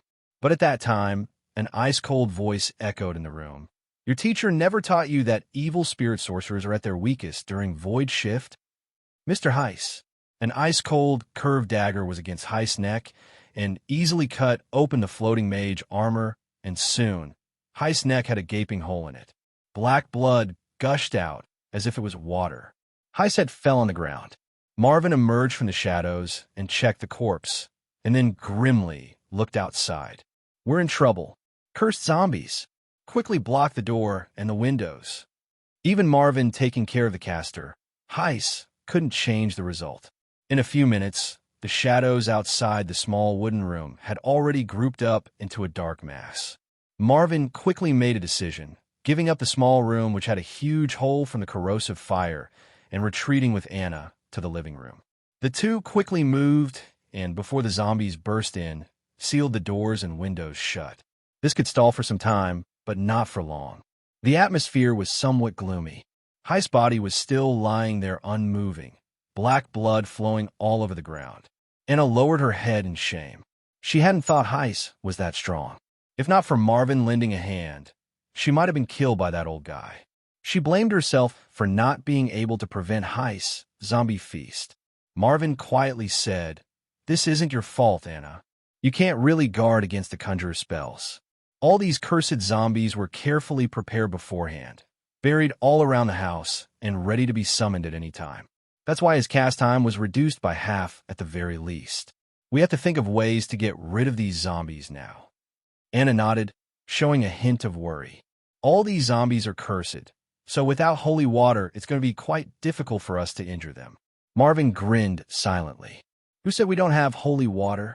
After he said that, he conveniently took out 2 bottles of holy water and put them on the table. They were labeled "Made by the Silver Church." One thing I like the most about the Silver Church is that as long as you have money, they will sell you anything. Marvin skillfully applied the holy water onto his curved dagger to be ready against those intruding zombies. His eyes had been examining the living room ever since they arrived there. This place had another mystery, which was the most important reason Marvin wanted to look for grave robber Heist. He heard he had a treasure chest. After killing Heist, Marvin gladly received all 220 EXP from the conjurer. This generous experience gift was enough to let Marvin reach level 3 with some EXP left over. He searched the house for the possibly hidden treasure chest while distributing 118 battle EXP to his ranger class. A heat wave surged throughout his body, and his class immediately raised to level 3. To reach level 4 from level 3, a ranger needed 800 EXP. Therefore, Marvin didn't use the 102 leftover battle EXP and left it for future uses. The free attribute point, without a doubt, was added to Dexterity. Dexterity needed to reach 20 points for wall climb. He was unlikely add it to another attribute than Dexterity, which had now reached 18 points. Leveling up gave him 24 skill points, of which he put 18 points aside for the time being and added the remaining 6 into Stealth, unlocking the 50-point stealth effect, Sneak Attack. Sneak Attack, when attacking an enemy while stealth, damage x2. This effect added to the Thief skill, Backstab, had heaven-defying results, able to directly deal 4 times the usual damage. In addition to the other skills, it let the Thief have burst damage that the other classes couldn't hope to dream of. However, Marvin was a ranger, so his direct battle abilities was better than Thieves', but he was not as strong at sneak attacks. And after reaching level 3, the thing Marvin was expecting the most was a class specialty. There were 3 specialties for a level 3 ranger: Precise Shot, 2-weapon fighting, and Nature Affinity. Precise Shot, shooting accuracy and stability greatly increased. 2-weapon fighting, you can wield 2 curved daggers at the same time. Your hands are in harmony. Nature Affinity, taming ability greatly increased. 3 class specialties for 3 different ranger fighting styles: ranged archery, dual-wielding close combat, and beast taming. Boasting of his close combat battle experience and ability in Feinan World being better than 99% of the players, he would naturally not give up on his own biggest advantage. Compared with hiding and shooting from distance, he trusted the blade in his hand a lot more. He obviously chose 2-weapon fighting. A dual-wielding ranger's burst damage was not inferior to Thieves or the advanced class assassin. It was really a pity that Marvin couldn't take advantage of the curved dagger in his hands. That common curved dagger in his right hand was too light, and as for his left hand, he had to use a poor quality dagger instead. As a level 3 ranger, he had 68 HP, and resistance to attacks suddenly increased. This made Marvin feel more secure. "What are you looking for?" Anna studied Marvin's actions and applied holy water onto her longsword while giving him a strange look. A creaking sound echoed in the small wooden house as the zombies outside were close to breaking in. Yet Marvin was still looking around for something. "I heard that Heiss had a chest, and inside was the loot from all these years of plundering around the cemetery," Marvin explained. Anna had a strange look in eyes. "Heard?" She wasn't a fool. "When you went out during the day, I would walk around asking for some information." His ability to lie was still quite good. "I heard people talking about Heiss plundering the belongings of the dead. Yet, on the way here, you told me that Heiss might have an outstanding place," Anna said with a strange voice. "That kind of information is not something an ordinary person could know, right? I learned that he had some dealings with a necromancer." Marvin indifferently added, "Over time, he naturally had some tricks. Anna, trust me. In my dreams, I received knowledge and abilities you can't even imagine. My teacher taught me many things. I'll never do anything to harm you." Anna's face showed a hint of hesitation before finally nodding. After recovering from his serious illness, Marvin displayed some abilities which definitely awed her. The conjurer who made her helpless had his head easily cut off by Marvin. Even if there were class stat bonuses, his abilities were still definitely not to be underestimated. "Found it. It was here." A secret compartment was exposed from below the carpet. Marvin quickly opened it, not taking any precautions. Heiss was a secluded hermit, and he was just a conjurer, not able to place thieves' traps. So there was no need to be anxious of triggering a terrifying trap. Opening the top of the secret compartment, there was a small chest inside, as expected. Bang! One of the logs making up the living room wall suddenly snapped from claw scratches, exposing a small crack. A hand belonging to a plump, pus-leaking zombie stretched through the crack. "Marvin!" Anna's nervous voice raised an octave. "Don't worry, they can't get in." Marvin took a quick glance and knew that crack was too small for the zombies to squeeze through yet. They still had time, but not much. Marvin quickly lifted the chest and put it on the floor. The chest had no lock. Heiss probably wasn't expecting that someone could have designs on him. Marvin opened the chest, revealing the top layer filled with silver coins. Anna stared foolishly, unable to imagine that this vile grave robber was so wealthy. "Grab those silver coins." Marvin removed the top layer and gave it to Anna. She decisively took out a few cloth pouches and put the silvers in. The second layer was Heiss' personal belongings. A book, Advanced Conjure Handbook, probably from a deal with the necromancer, in addition to a casting notebook. Coupled with the spellbook on Heiss' hand, it basically made up a low-level conjurer's foundation kit. In the black market, it could sell for a pretty decent price, as long as they weren't caught by the Wizard Alliance enforcers. The Wizard Union blacklisted necromancers and related classes, which was common knowledge. Marvin wrapped the 2 magic books and the spell book with a piece of tablecloth and put the package on the side. He wanted something that was in the 3rd layer. He removed the 2nd layer, showing that the 3rd layer only had 3 things, all covered in dust. As expected, these conjurers aren't very intelligent. They have good stuff, but they don't know how to use it. Marvin looked at those 2 items, smiling. It's true that the dark diamond on Heiss' finger was useful, as it could instantly cast a designated spell, but the restrictions were also large. But these 2 things inside the chest were the real treasure. These were genuine, uncommon items. On top of Heist Diamond Ring, there were 3 uncommon items. Sure enough, killing human elite monsters is the fastest way to earn money.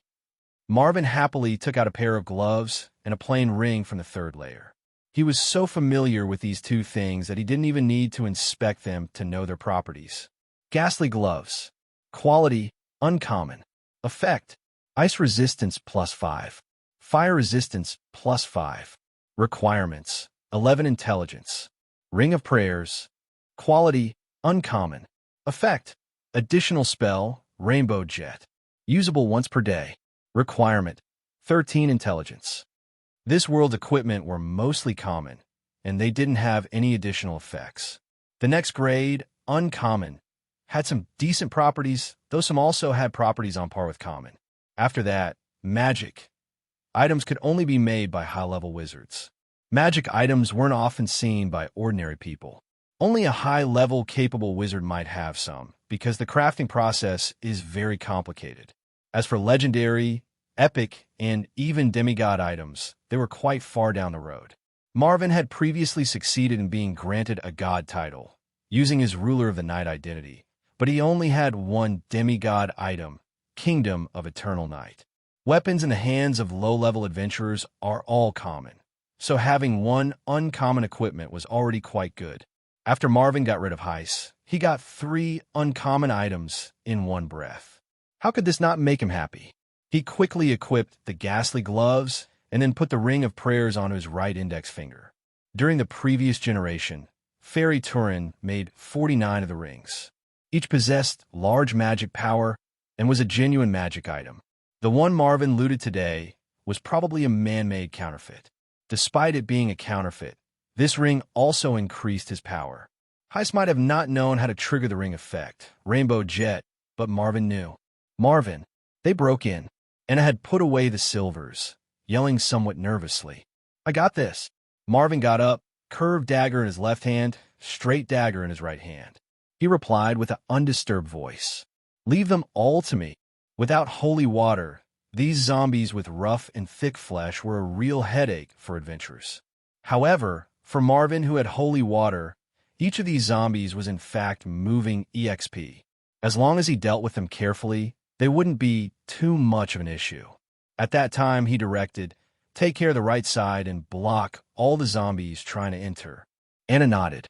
Marvin's amazing display made her listen to him, and she immediately blocked that crack on the right. An ugly head that came through was kicked back out by the half-elf butler. Her strength was quite good. Excellent, Marvin praised. With a curved dagger, he attacked the left side of the plank, widening the crack. Bang! Bang! The small crack suddenly became quite big. What are you doing? Anna asked, somewhat shocked. As the crack widened, that plump zombie looked as if he ate stimulants and squeezed through. Marvin had given him an open path, barely enough for him to rush in. Marvin was incomparably calm, and with nimble footwork, he suddenly struck the zombie's forehead with the dagger in his hand. Basic attack successful. Effect doubled due to holy water. You deal 24 damage to your target. Cursed zombies didn't have vitals, and even if they were beheaded, they could still keep attacking. The fat zombie snarled, trying to force his way in. Marvin avoided the charge, and Anna swiftly kicked the zombie in the stomach, staggering him.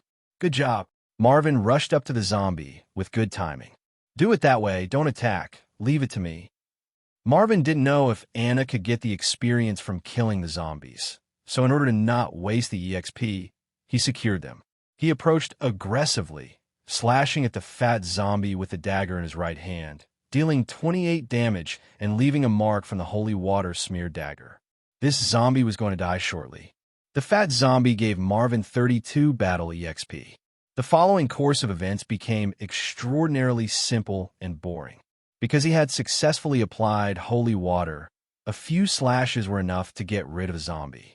On top of having a level 5 fighter controlling the battlefield, Anna's support always came at the right time while not fighting over the experience. This made Marvin secretly sigh. Where could you find this kind of teammate? Taking advantage of the mindlessness of the zombies, as well as the small opening in the wooden house, Marvin created an advantageous bottleneck. All the zombies kept on going forward, generously dying one by one, giving Marvin huge gifts of experience. After 20 minutes, the outside of the small wooden room was littered with zombie corpses. There were still a few alive because the corpses were obstructing the entrance. Marvin cheerfully went out to eliminate them. There were a total of 29 zombies, which gave Marvin 856 battle EXP. This EXP was enough to let him reach level 4. Marvin cheerfully opened the menu, thinking to himself that Conjure Heist was truly generous. He not only gave him experience, he also gave him equipment. After that, Marvin's level was still low, so he also sent a pile of little brothers to take care of.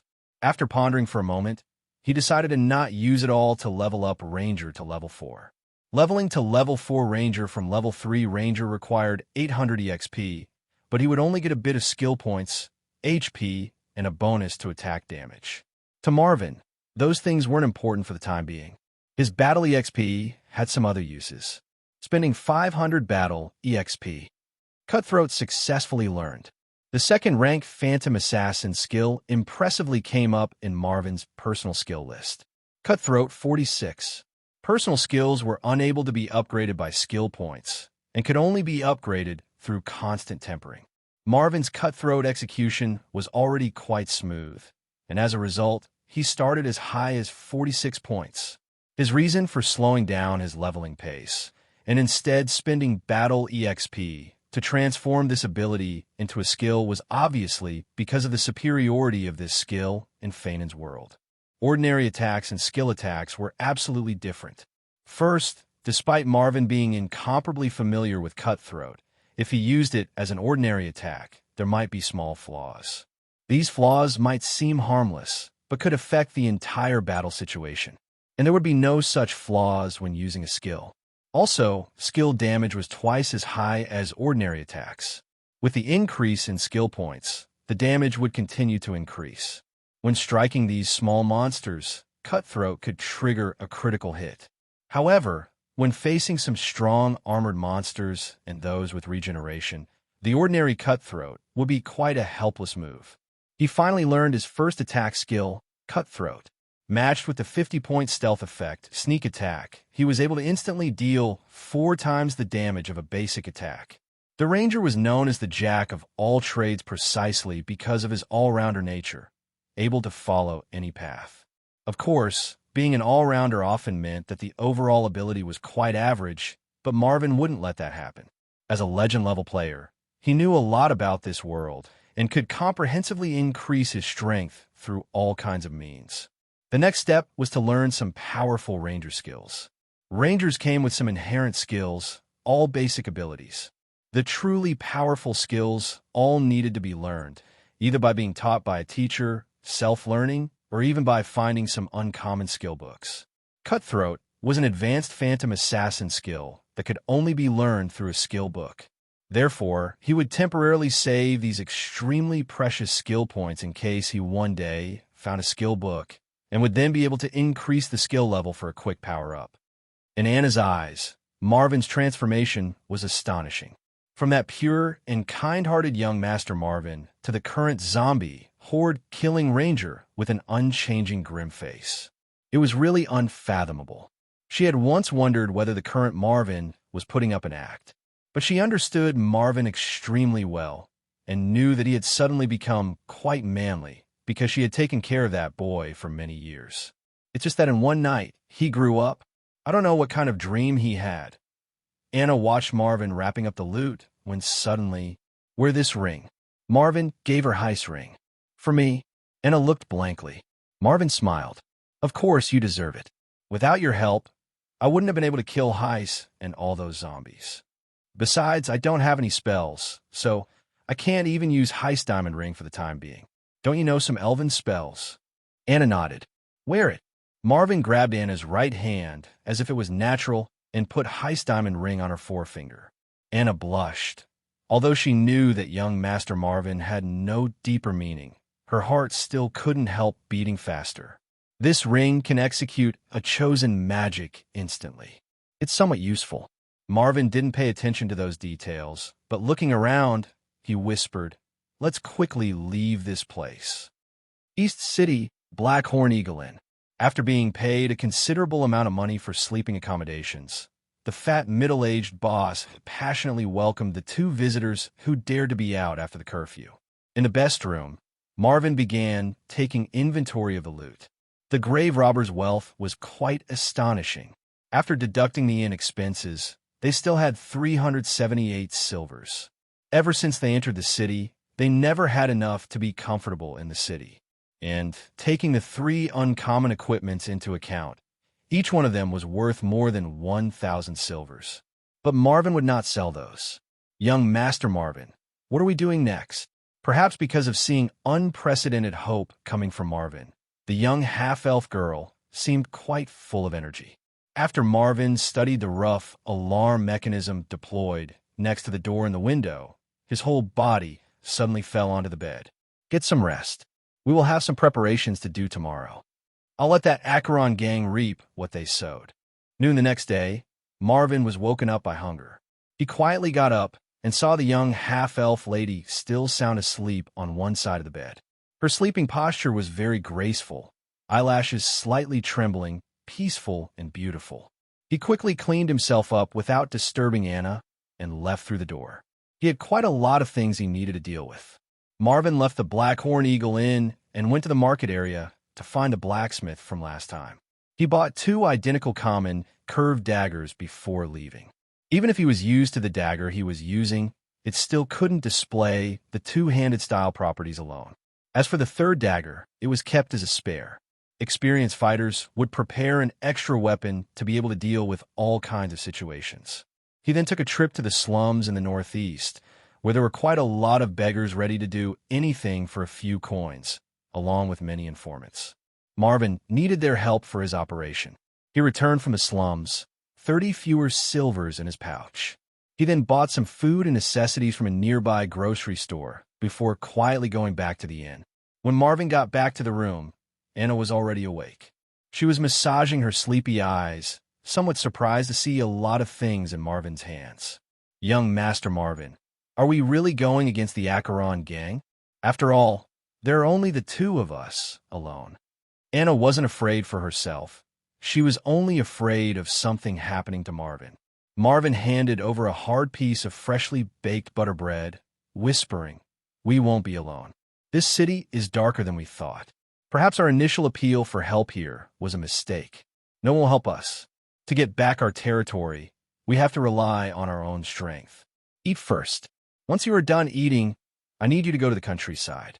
Anna was surprised while drinking her water, responding, "To the countryside? Green Village and Fog Village." Andre and them were probably already unable to hold back. Marvin indifferently said, standing by the window and watching the unending flow of people on the street. "How do you know?" Anna was even more shocked. "I watched in the end. That day, Andre stealthily entered the city looking for you. His idea was to use his own strength to seize back the territory." Marvin shook his head, saying, "It's a pity that you still thought that the city hall would help at that time. So you pacified him, right?" A different color flashed through Anna's eyes. "Young Master Marvin, I might understand your idea. If the young guards could come, the Acheron gangsters naturally wouldn't be their opponents. It's just that Rivershore City won't allow them to enter armed. Let them disguise themselves and sneak into Rivershore City. As for weapons, I'll think of a way." Marvin casually grabbed a piece of bread and snacked on it. "I give you 10 days. 10 days later, I would like to see the full White River Valley 20-man garrison standing before me." Anna was slightly excited. Marvin just displayed incredible boldness. It really was outstanding. To dare to gather his private guards inside Rivershore City, even if he was a noble, was still a provocation toward the Rivershore City Hall. But only this kind of young Master Marvin could let Anna see a glimmer of hope. Only in this way could they end the humiliation they suffered from Rivershore City. Young Master Marvin was indeed a noble, but here in Rivershore City, the city hall deceived them, the casino employee deceived them, and a merchant was secretly hiring a gang to get rid of them. These humiliations she had long kept in mind. Her only sole reason for not exploding was because of young Master Marvin. Marvin was already different now. He had undergone an astonishing transformation. Even Anna couldn't really see through that youth who had followed behind her, since he was a child, to learn how to administer the territory. But when I leave, Anna looked at Marvin, somewhat hesitating. She was worried about Marvin's safety. I'll hide in this inn. You should also believe in my current abilities. No one can spy on me. Marvin showed a confident smile. Go. I await your good news. That afternoon, disguised as a countryside woman, Anna left Rivershore City alone, heading south. Shouldering young Master Marvin's mission, her speed was faster than usual. As Marvin silently watched her leave, he suddenly showed a faint smile. That smile had a strong, killing intent.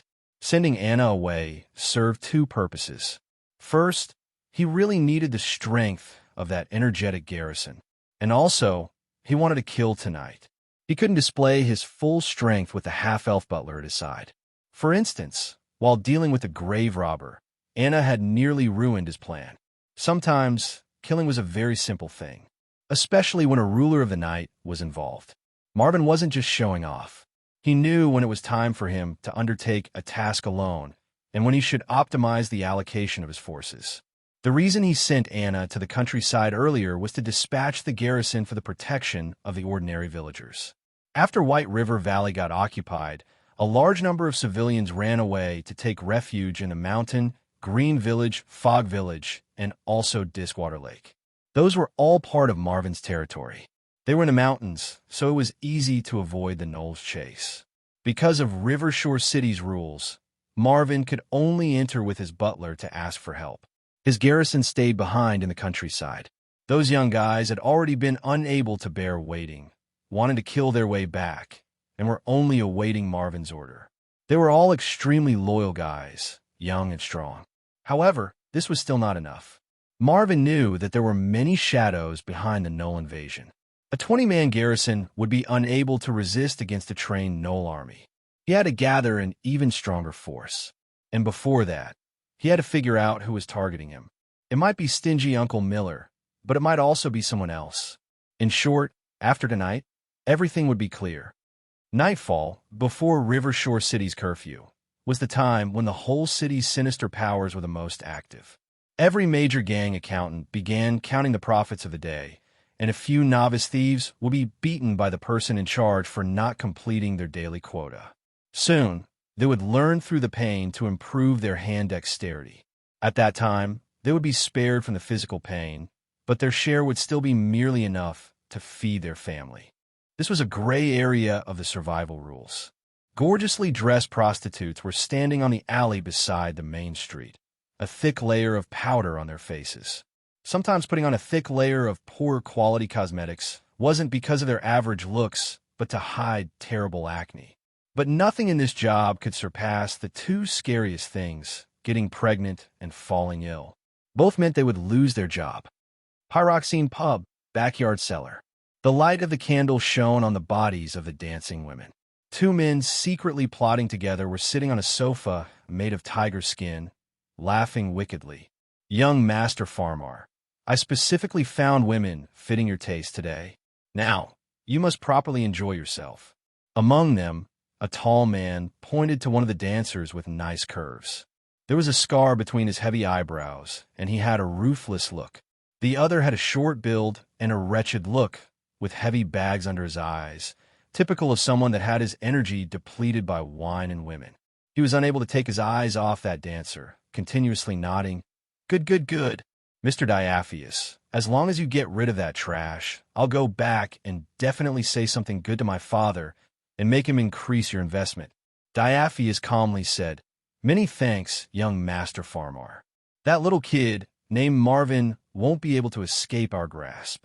We already sent a small team to hunt him down, so it won't take long before his head floats on the Pinecone River. At that time, White River Valley will belong to my father. Farmar fiercely continued. Gene and his son took over my father's territory for so long, and it's time to get our things back. Of course, Diaphius laughed out. That group of Knowles price wasn't high. The provisions were just dispatched. Marvin will die, and everything will be fine. The two laughed wickedly when suddenly a black-clothed man hurriedly walked in. He crouched and whispered into Diaphius' ear. Diaphius' face didn't change after hearing the report. Have two teams take a trip. Such a trivial matter still needs my attention. The black-clothed man quickly left. Just when Diaphius wanted to say something, Farmar suddenly rushed up, scaring the dancers away, only leaving that one curvy lady behind, confused. Farmar embraced her and dragged her into a small side room. The dancer struggled and said in a frightened voice, "Sir Diaphius, when you looked for me, you definitely said it was only to dance." Diaphius indifferently replied, "Sorry, change of plans." Bang! The small room's door was closed. The voice of the frightened dancer could be heard along with Farmar's lewd laughter. Diaphius frowned, focusing, and his expression became quite grave. One team already went out for so long. How come there is no news? What's going on? At that time, that black-clothed man returned, and after checking the surroundings, he whispered, "Two pieces of bad news. One team was found in the grove at the banks of the Pinecone River, all dead. The enemy used a curved dagger, and the killing skill used was very penetrating." Diaphius frowned. In addition, our warehouse in the dock area was set on fire, and a crowd fight happened at the casino in the east. The people keeping the street under control didn't come. Diaphius glared. Someone is secretly picking a fight? Might be the Azure Snake or the White Peacock people. The black-clothed man worriedly added, "We expanded quite quickly lately, enough to arouse their enmity. No matter who it is, Acheron's rise is already set in stone." Diaphius suddenly stood up from the sofa and ordered, "Send 3 teams to check the disturbances and kill all those who are causing trouble." But in that case, there would only be 2 teams left here in the Pyroxene bar, along with some average members, the black-clothed man said. "Who is afraid? I am here." Diaphius walked quickly toward a wall, picking up a huge axe. At that time, a young underling suddenly rushed down from the floor above. "No good, boss. Someone is causing trouble above. He killed a lot of our men." "How many are they?" the black-clothed man asked loudly. The young underling swallowed, scared. 1. Pyroxene was the place where low-level people entertained themselves in the evening. Diaphius strictly managed every entrance to the bar, each having specially trained gangsters guarding them. To enter, people had to leave their weapons, without exception. However, Acheron members would be in charge of protecting their lives. This was quite fair.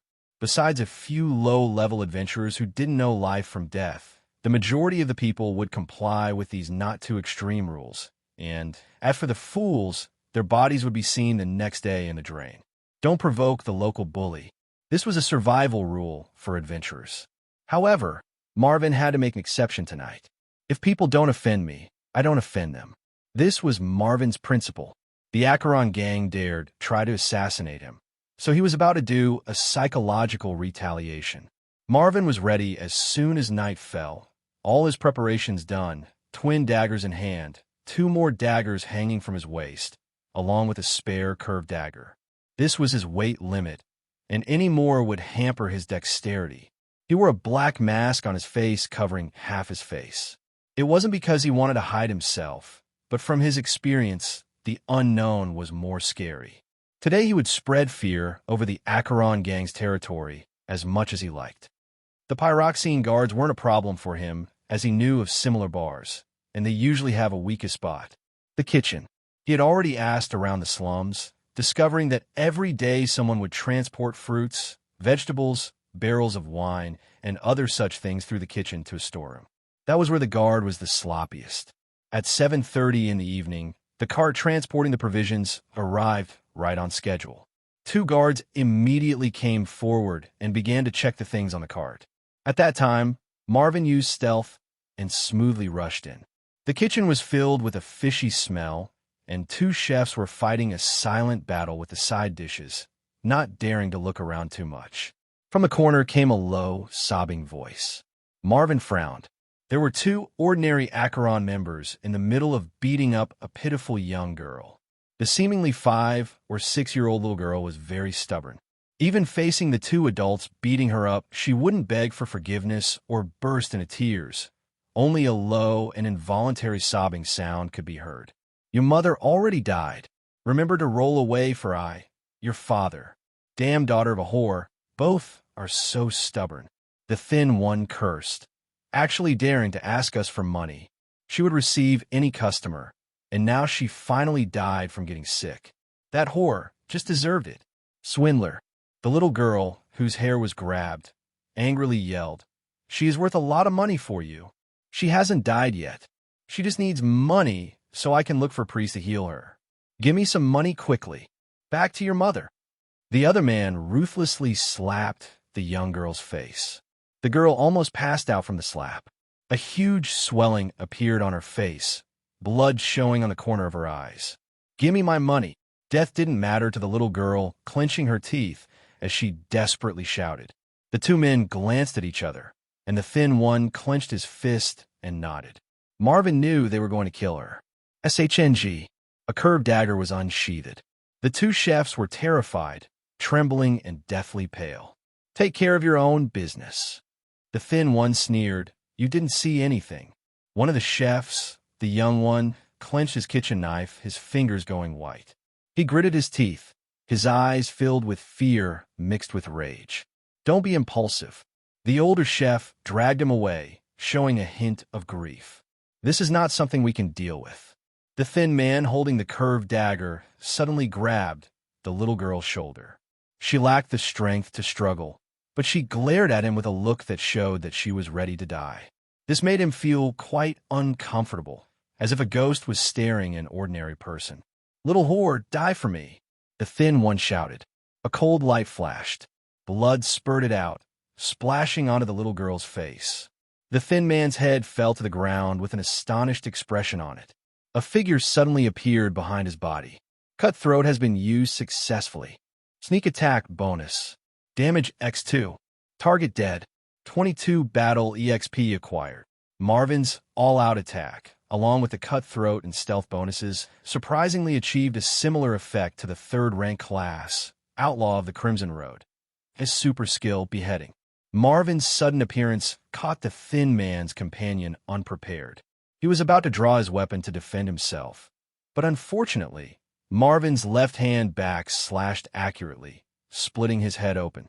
Humans were the most vulnerable living beings. Even if they valued their lives, once dealt a deadly blow on one of their vitals, they would undoubtedly die. The pitiful guy's brains immediately burst open and his body twitched and then went limp. The two chefs were terrified, and that young girl, struggling to lift her head, looked at Marvin. Her eyes were bright, with deep pupils and an uncommon red color. "What's your name?" Marvin asked while ignoring the two chefs hiding under the table. The young girl looked at Marvin wearing a mask and carrying twin daggers, not scared at all, and weakly replied, "Isabel." "A quite noble name," remarked Marvin. "My father chose it for me," said Isabel. "Tell me, why didn't you beg for forgiveness or escape when they beat you up?" The young girl clenched her teeth. "I only have this path. Only this path. Otherwise, her sickly mother would inevitably die. She had no other choice, and she would rather be beaten to death by a gang member than not try." "What happened?"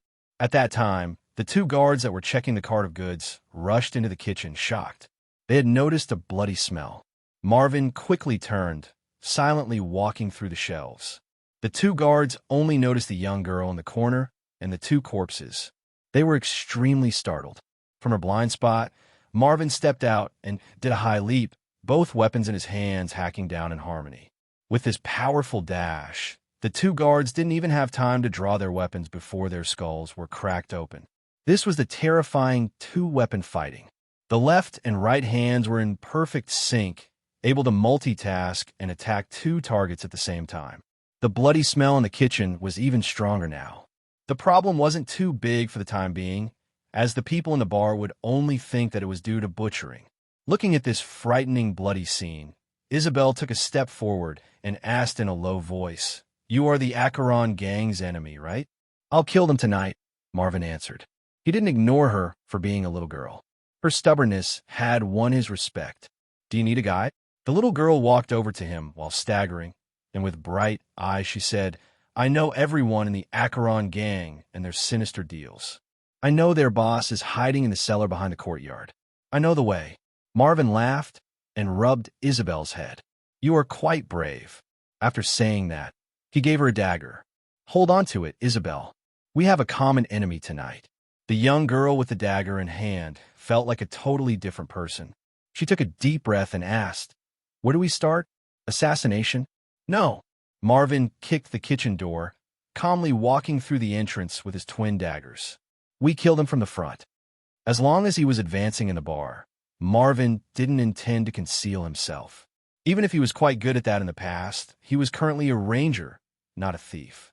His current skills were clearly much more suited for direct confrontations than in his past life.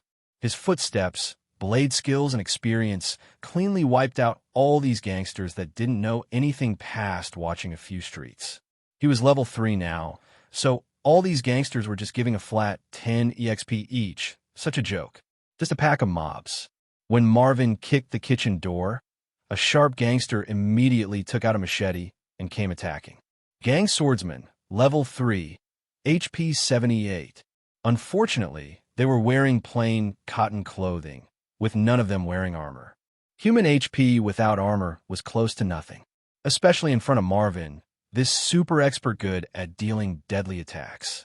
Clang! The two blades met, and Marvin's strength was slightly lower than that of his counterpart.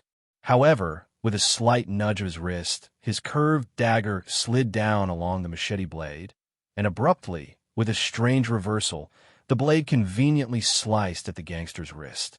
Ah! The shriek attracted everyone's attention. The whole bar suddenly became noisy, and everyone stood up. Someone was looking for trouble, and it seemed that he was not the kind to easily surrender. The guests retreated one after the other to the side, excitedly looking at this scene. The Acheron gang had just risen to power, so there would certainly be some people looking at them in an unfavorable way. They wondered which gang rose up to the task. But when they saw that the intruders were only a masked swordsman and a young girl who had taken a beating, their excitement turned to disappointment. Turned out to be a reckless adventurer. Looks like a dual-wielding ranger. Seems a bit skillful, but he is alone. Is he looking to die? Yeah, this will be lively soon enough. This was Acheron's territory after all. They had home advantage and more than 20 decent members. There were 2 small teams with real classes among them, Diaphia's trusted members. In their eyes, this low-level adventurer was screwed. While people were talking, Marvin had already ended that member's life. The little girl cleverly looked for an opportunity to squeeze herself into a crack. She didn't want to be a nuisance to Marvin. "Kill him," a dull voice said.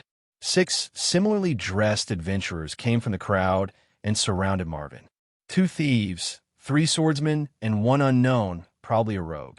Marvin took a quick glance at them, not needing inspect to get that information. To anyone, 6 enemies would seem somewhat thorny, especially when surrounded. "This guy is screwed," someone in the audience taking joy in the situation said.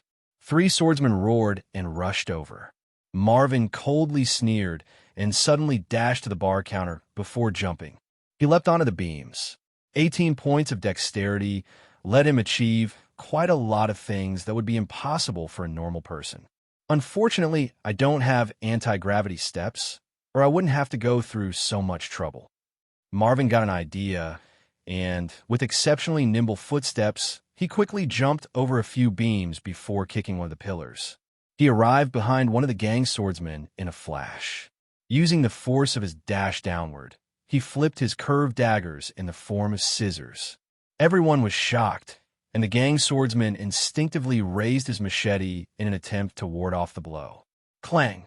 The machete broke, and there was a bone-deep wound on the left side of the swordsman's neck. Ah! Screaming noises were heard throughout the bar. Marvin expressionlessly cut him again, sending him to heaven. Damn! The 5 men nearly went mad. They instantly rushed toward him. Marvin kicked the table, smashing it onto 2 gang swordsmen. With lightning steps, he rushed toward one of the thieves. The thief started to panic when he saw Marvin rushing toward him. He waved his dagger, surprisingly trying to use stealth to hide in the mass of people.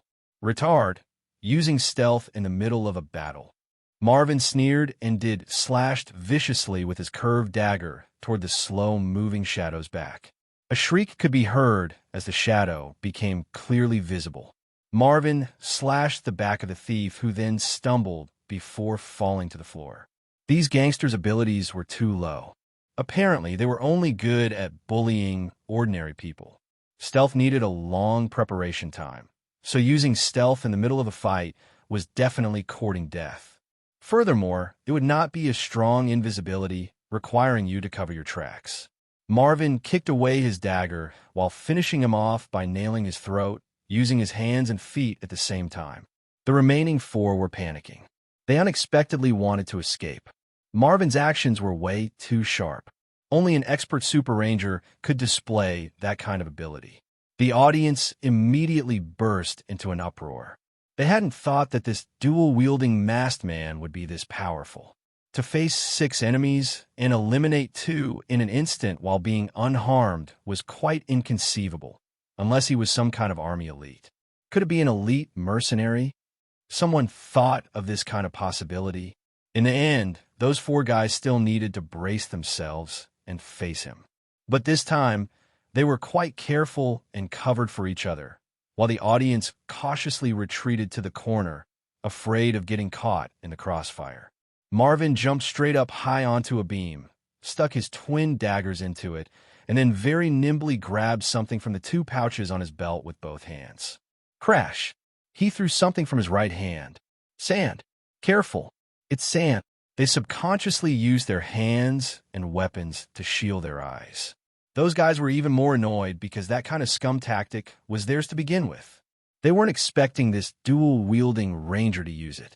Marvin threw another big thing from his left hand as they looked down to avoid the sand. A white drizzle. It was lime powder this time. The audience couldn't help but quiver.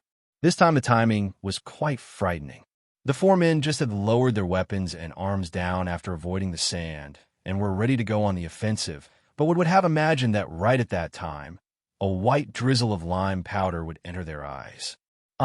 My eyes. Help me. It hurts. They began to panic, and one of them even started waving his sword in confusion, slashing at the thief on his side. Marvin grinned and quickly jumped from the beam while grabbing the 2 daggers, silently moving. Whoosh, whoosh, whoosh. He slashed a few times, as skillfully as if he was carving meat. The 4 men turned into corpses one after the other. The Acheron gang's 5th elite team was no more. The audience felt their scalps grow numb. Even the elite team had been killed, and the ordinary members were hiding in the corner, too frightened to say a word. A clever one quickly took a small path toward the cellar to report. What's he doing? Don't tell me that he wants to single-handedly get rid of the Acheron gang today. No way. While everyone was looking at Marvin in shock, he directly found the secret door with Isabel's guidance. Bang! He kicked open the door, revealing a vast, empty garden to Marvin and the guests. They're hiding in the cellar, Isabel said. There's at least 1 elite team, and there is still Diaphius. He is very strong. The spectators were now looking at Marvin with eyes full of worship and reverence. With his own power, he made the Acheron gangsters hole up underground. This kind of strength was no worse than any strong second-rank adventurer. Diaphius surprisingly hid himself, but he is a second-rank adventurer. How could he be scared of a level 3 or 4 ranger? Someone muttered. At this time, a trapdoor on the floor opened, both sides dropping to the floor. A fighter carrying an axe on his shoulder came out of the just-opened tunnel. He was followed by 6 adventurers. That was the 4th elite team of the Acheron gang. The Pyroxene bar is not open for business today. Sirs, I invite you to leave. Diaphius' deep voice echoed out, and everyone decided to heed his words. And this exciting stuff was indeed entertaining, but staying alive was more important. Soon, all non-Acheron members had left. Apart from Marvin and Isabel, there were 7 people remaining in the rear garden, including Diaphius, and all of them were class holders. Even ordinary workers were all hiding in the distance. They didn't dare participate in this kind of high-level fight. Marvin had just displayed his killing ability so much that it frightened them. If Marvin could leave this place alive today, the story of mass twin blades would spread through Rivershore City. "Who sent you?" Diaphius coldly asked while gauging his axe weight. His heart was burning with anger. The Acheron gang had not suffered such a serious blow for a long time. The first and fifth teams had been completely eliminated, and even the warehouse and casino had been affected. Needless to say, this was the strategy of luring the tiger away from his mountain. Some people hire you to kill, so naturally there would be people who would pay me to kill. Marvin said in a low voice, "Diaphius, you have underestimated the strength of the aristocracy. Someone paid me a large amount to find out who wanted to kill Baron Marvin of the White River Valley. I have traced it back to here. Don't use that kind of look on me. I'm only the first, the fastest. There are countless mercenaries looking to have a chat with you, all stronger than me." A blue vein popped on Diaphius' forehead. How could it be? How could that small waist afford such a high price tag to hire you guys? "I don't know that." Marvin chuckled, feigning coldness. "I just want to finish my job. Tell me who your employer is, and I'll leave." "Leave? After killing so many of my men?" Diaphius sinisterly said. "You still think you can leave alive? What? You would speak to others sooner or later anyway." Marvin chuckled. "Could it be that you still want your subordinates to sustain many more losses and sacrifice their lives for nothing?" Having said that, his eyes glanced maliciously at all the gang members. The 6 members of the 4th elite team looked at each other, all somewhat shivering. They clearly saw all the corpses from earlier, killed so proficiently, so effortlessly. If they really kept fighting Marvin, some of them would definitely die here. They were only gangsters, not soldiers who would fight to the death. They could bully ordinary people, but in front of Marvin, this kind of ruthless monster, they cherished their life quite a lot. "Boss, it will be better to tell him." A thief among them courageously took a step forward, but Diaphius' big axe abruptly split him in two just as he started speaking. Blood flew everywhere. The eyes of the remaining 5 were wide open, all of them retreating a few steps. "All trashes!" Diaphius, red-eyed, brandished his axe toward Marvin, shouting, "I can crush him alone." Those 5 people looked at each other and surprisingly chose to watch with folded arms. Marvin smiled. Sure enough, he guessed correctly. These gangsters who took advantage of the weak and feared the strong wouldn't take any risks. If Diaphius won, they would only get some punishments and nothing more. Because of the loss of 2 teams, Diaphius would not dare to cause the kind of setback that would lead to the collapse of the Acheron gang.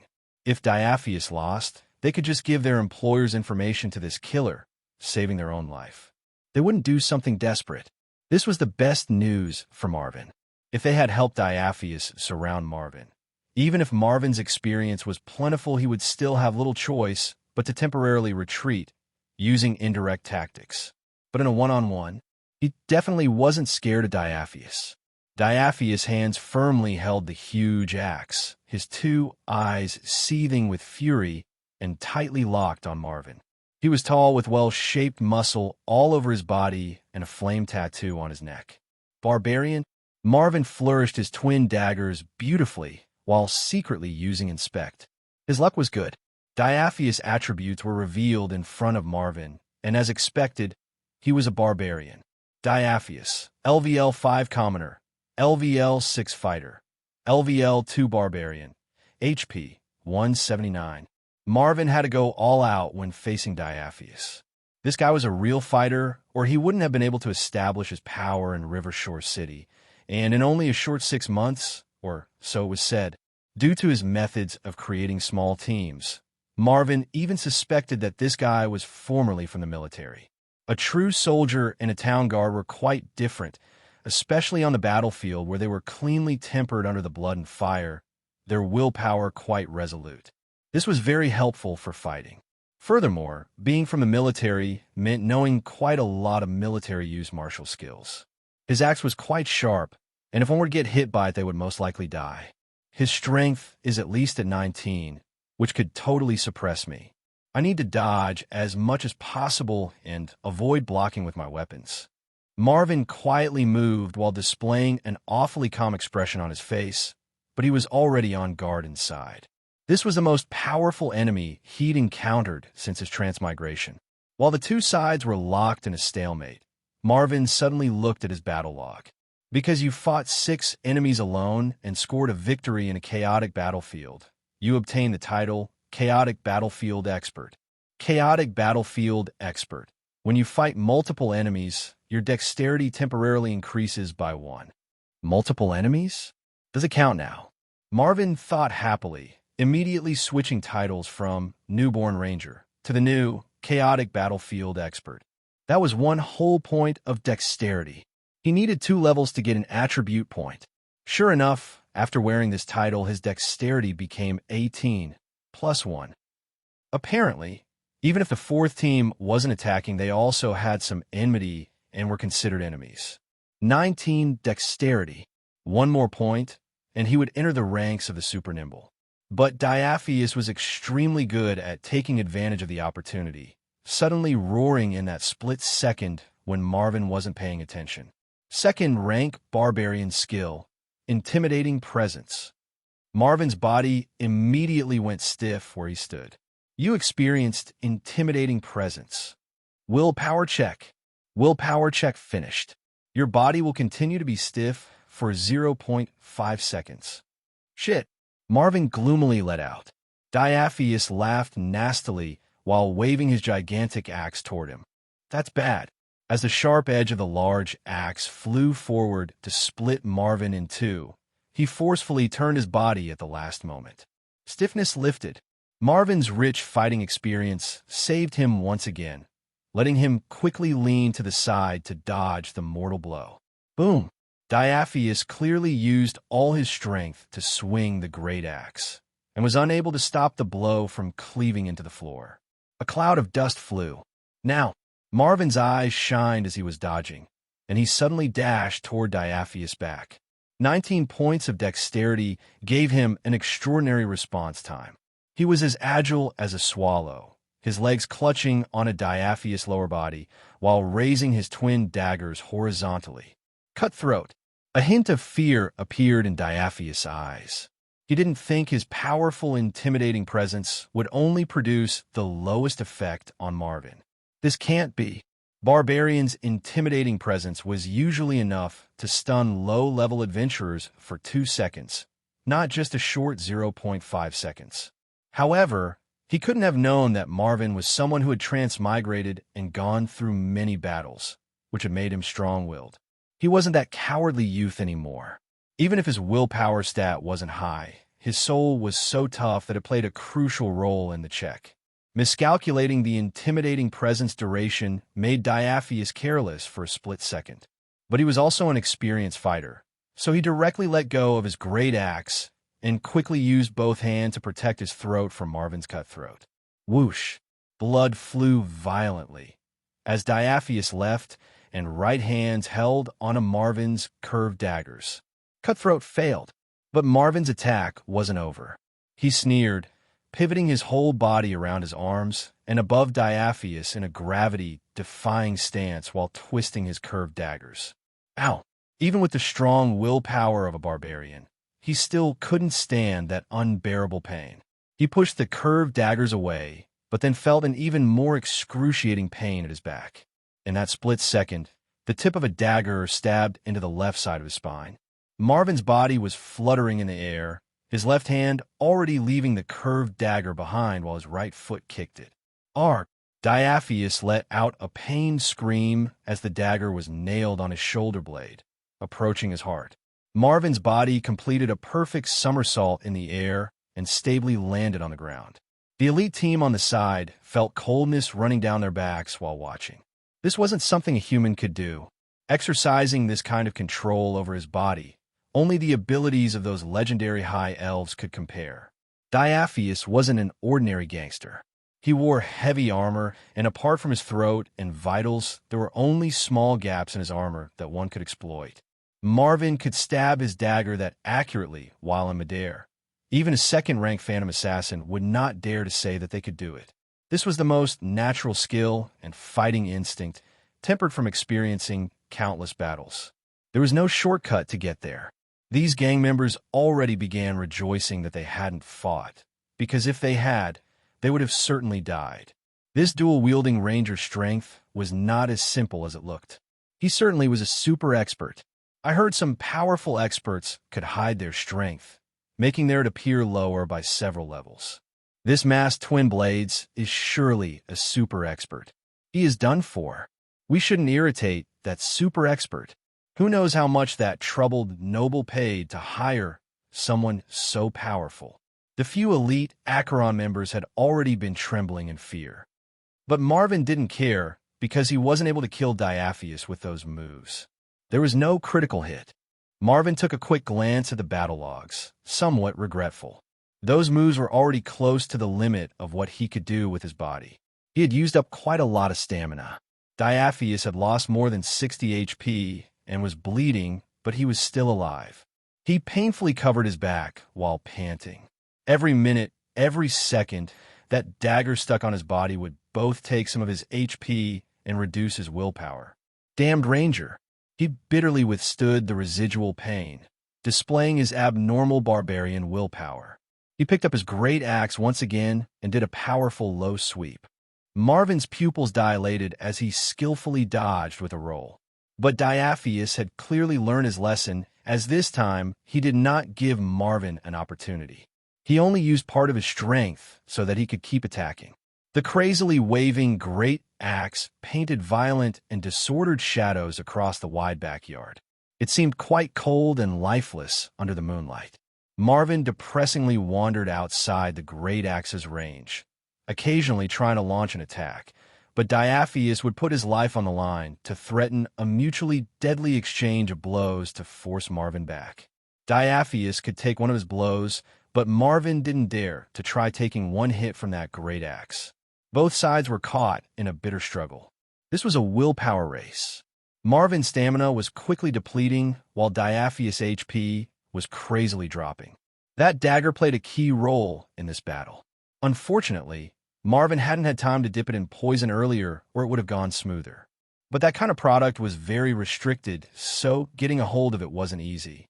The two were relying on willpower and instincts to fight, and the situation was deadlocked. The remaining 5 elite members looked at each other and suddenly moved forward to surround Marvin. The little girl hiding in the corner lost hope.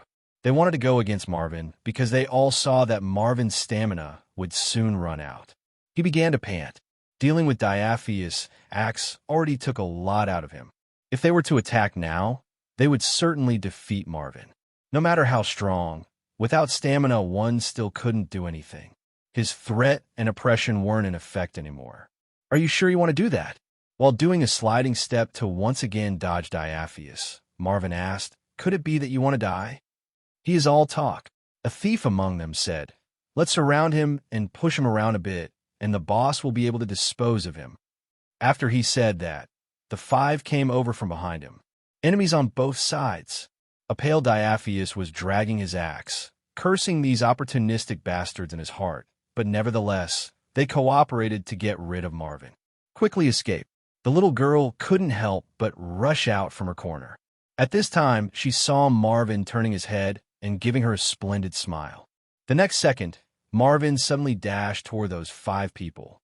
The group of 5 immediately turned nervous, putting their weapons in front of them. But Marvin didn't attack them, instead skillfully dashing up a crate and jumping. Marvin exhausted all his stamina with this one jump, leaving those 5 behind him. He's trying to run. Quick, grab him. Idiots, chase quickly. He is already an arrow at the end of its flight. Diaphius cursed loudly, and those 5 and Diaphius himself closed in on him in a fan-shaped encirclement. At that time, the little girl hiding in the corner suddenly rushed out, standing in front of Marvin. She was holding a very small dagger while wearing an unyielding expression. She and Marvin would live or die together. "Thank you, Isabel." Marvin suddenly tossed aside his curved dagger and petted the little girl's head. "This is the only thing I can do." The little girl's voice was shivering but firm. "Mr. Mask, can I call you that?" "Of course." Marvin smiled. The little girl then closed her eyes. Marvin's right hand formed a fist and was aimed at the 6 approaching people. "Versus Bond." A queer word came out of Marvin's throat like a sudden clap of thunder in the middle of the courtyard. This was Fairy Turin's language. There were less than 50 people proficient in it in the whole human world, and more than half of those had a great wizard title. A bright 7-colored halo appeared on Marvin's finger. Isabel opened her eyes only to see a continuous rainbow flow gushing out of Marvin's hand.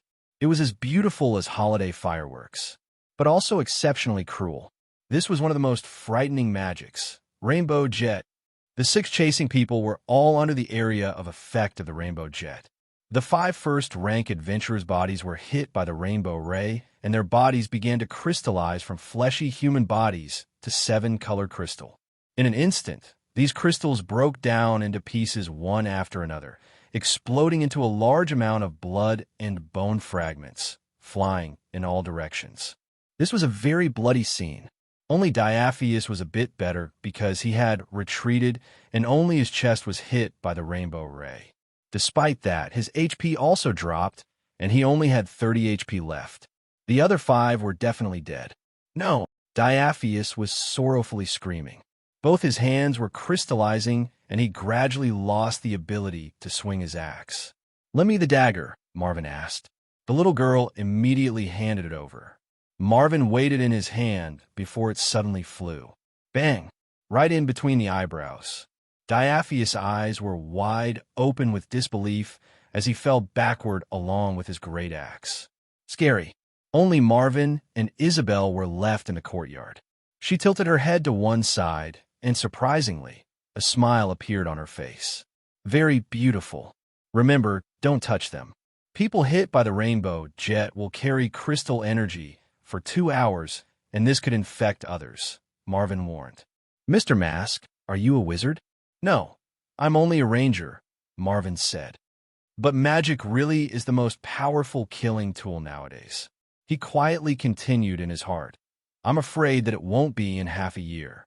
After that Great Calamity, a considerable number of wizards exploded from absorbing too much of the world mana flow, while some were forced to drop a rank, and the remaining ones turned into monsters due to the chaotic mana. This was a terrible calamity. The 4th Wizard Era was destroyed in such a short time. After a long period, mankind's wisest were able to relearn how to use magic, but it obviously was a totally new kind of magic system. "Let's go to the basement." Marvin pulled Isabel's hand, and they entered the tunnel. Marvin was harvesting quite a lot of things inside the Acheron gang's basement. After driving out a group of clueless dancers, he ruthlessly cleared out Diaphius' wealth. He took the valuable loot after removing some simple traps. The most important was money. He found 6 small pouches of silvers filled to the brim, each containing at least 100 to 200 silvers, and also a bag of jewels. According to his accounting skill, these pearls were worth several thousand silvers just at a glance. He just needed to find a suitable place to exchange them. The most important part was that he found a secret compartment in Diaphius' bedroom. Inside the hidden secret compartment was a green agate pouch with 26 gold coins inside. These were authentic wizard gold coins, a commonly used currency in the South. 26 wizard golds meant 26,000 silvers. From Marvin's memories, last year the taxes in his territory only amounted to 2,000 silvers. Running a gang was obviously not that lucrative. This money definitely had another origin. Unfortunately, Diaphius already died. The guy was too strong, so Marvin's capture plan ended up failing. But as he was about to leave the place, feeling some regrets at the missing information, he found a familiar face inside a small room. That was a young man with a short build and a wretched appearance. When Marvin found him, he was surprisingly unconscious on the floor. There was also a dancer whose clothes were ripped apart inside the room, seeming very frightened. She hid herself in the corner while looking fearfully at Marvin and Isabel, who just broke in. The little girl recognized her. With Isabel's assistance, Marvin and the dancer had a simple conversation, and then she was given a few silvers before leaving. Truly an unlucky guy. While forcing himself on her, the dancer pushed him and his head hit the corner of the table, making him lose consciousness. Seems like he is still alive. If I remember correctly, his name was Farmar. He should be my older cousin. Farmar is Uncle Miller's second son, He unexpectedly appeared in the Acheron gang's basement. Looks like the identity of the mastermind is already quite obvious. Coldness was apparent in Marvin's eyes as he handed one of the small pouches to Isabel. This is yours. It should be enough for your mother to visit a silver church priest. The little girl shook her head. I can't use that much. I also didn't help when you were fighting. You're a good guide. This is what you deserve. Marvin smiled. Go, cure your mother, and then look for a safe place. And then, Isabel asked, what about you? Mr. Mask, I have a lot to deal with. Marvin glanced at his unconscious cousin, continuing, if you and your mother have nowhere else to go, you can go to White River Valley 1 month from now. The Lord there will take you in. Didn't White River Valley fall to a pack of gnolls? The little girl wasn't ignorant of the happenings in the outside world. The crimson color in her eyes grew even deeper. Marvin had some suspicions, but he didn't have time. He had a lot of things that urgently needed doing. Verifying whether he was right or not about this little girl must wait. It'll be different in a month. Marvin rubbed her head again. Go. Be careful. Don't attract attention. Isabel gingerly took the pouch and hid it carefully. In superscript 1, she then took another look at Marvin before finally leaving the basement. Marvin looked at the unconscious farmer and suddenly began kicking him. The pitiful guy painfully groaned while gradually waking up. Who are you? That bitch. Damn it, Diaphius worked for me. Farmar burst into a rage after waking. Marvin gave him another kick. Farmar's body, which had become useless from drinking wine and playing with women, was directly sent flying out. You dare. Before Farmar had finished, Marvin had already stepped on his stomach, grimly saying, It looks like you don't understand your situation. I already killed Diaphius. In fact, after tonight, the Acheron gang will be a memory. I can see that you are wearing wealthy clothes, so you must not be one of them. I have some questions for you. You obviously can choose to not answer, he added while flashing his curved dagger. Farmar was immediately frightened, shivering. Don't kill me. I can give you however much you want. You can ask around. My father is quite wealthy, and our family has a villa in a rich district. Moreover, we will soon acquire a territory, becoming even richer. However much you want, I can get it. Don't kill me. Marvin unhurriedly asked, Territory? Are you a noble? Farmar hastily nodded. Even if I am currently not a noble, it will happen very soon. As long as that foolish guy dies, my father will inherit White River Valley. He has already bribed River Shore City officials, and secretly changing a nobility title isn't that big of a deal. What's more, we are part of the household. My father Miller was originally the White River Valley's Lord younger brother. So what you're saying is, you and the Acheron gang worked together in order to kill that foolish guy? Marvin knowingly asked. Farmar swallowed and hurriedly nodded. Exactly. That idiot stole the territory we deserved. We are only taking back what belongs to us. If you're Diaphius' enemy, by all means don't kill me. We were only in a business relationship. Really, as long as you free me, you can ask for any amount of money, and I will give it all to you. Don't kill me. Marvin silently looked at the quest update, lightly shaking his head. Indeed, the mastermind was his own uncle that suddenly came back after getting rich. After finishing the side quest, 100 General EXP showed up on Marvin's stats window. At the same time, a second side quest appeared, Revenge. Revenge. Since you clearly know who the mastermind is, you have to go all out to get revenge. He would obstruct your way back to the territory as long as he is in Rivershore City. This is fight with benefits at stake for both sides. Even though you are blood related, he would not stop getting his hands dirty. Perhaps you should make the first move. The quest reward was 500 General EXP, quite generous.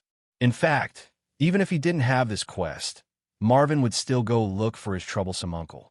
Harming him like that with such a vicious heart, Marvin would absolutely not let him off. Seeing Marvin shaking his head, Farmar immediately began to panic. I'm not deceiving you. I can truly pay a large amount. Perhaps I don't want money. Marvin lightly took off his mask. Farmar stared blankly. How could it? You? How? He stupidly laid there. I wonder sometimes, how could mankind be so vicious, starting with their own relatives? Marvin lightly asked. Perhaps you could tell me the answer? Dear cousin, Farmar suddenly summoned courage out of nowhere and tried to stand up. You are Marvin. You scared me. You think that holding a dagger is enough to scare me? Damn bastard. I'm not afraid of you.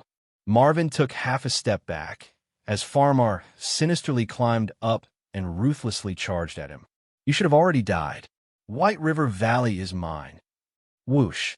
A cold light flashed and a head rolled. Poor guy. Marvin shook his head, not staying in the basement any longer. Under the cover of the night, he left the pyroxene bar. The next morning, the news of the overnight destruction of the Acheron gang had already spread to Rivershore City's major and minor powers.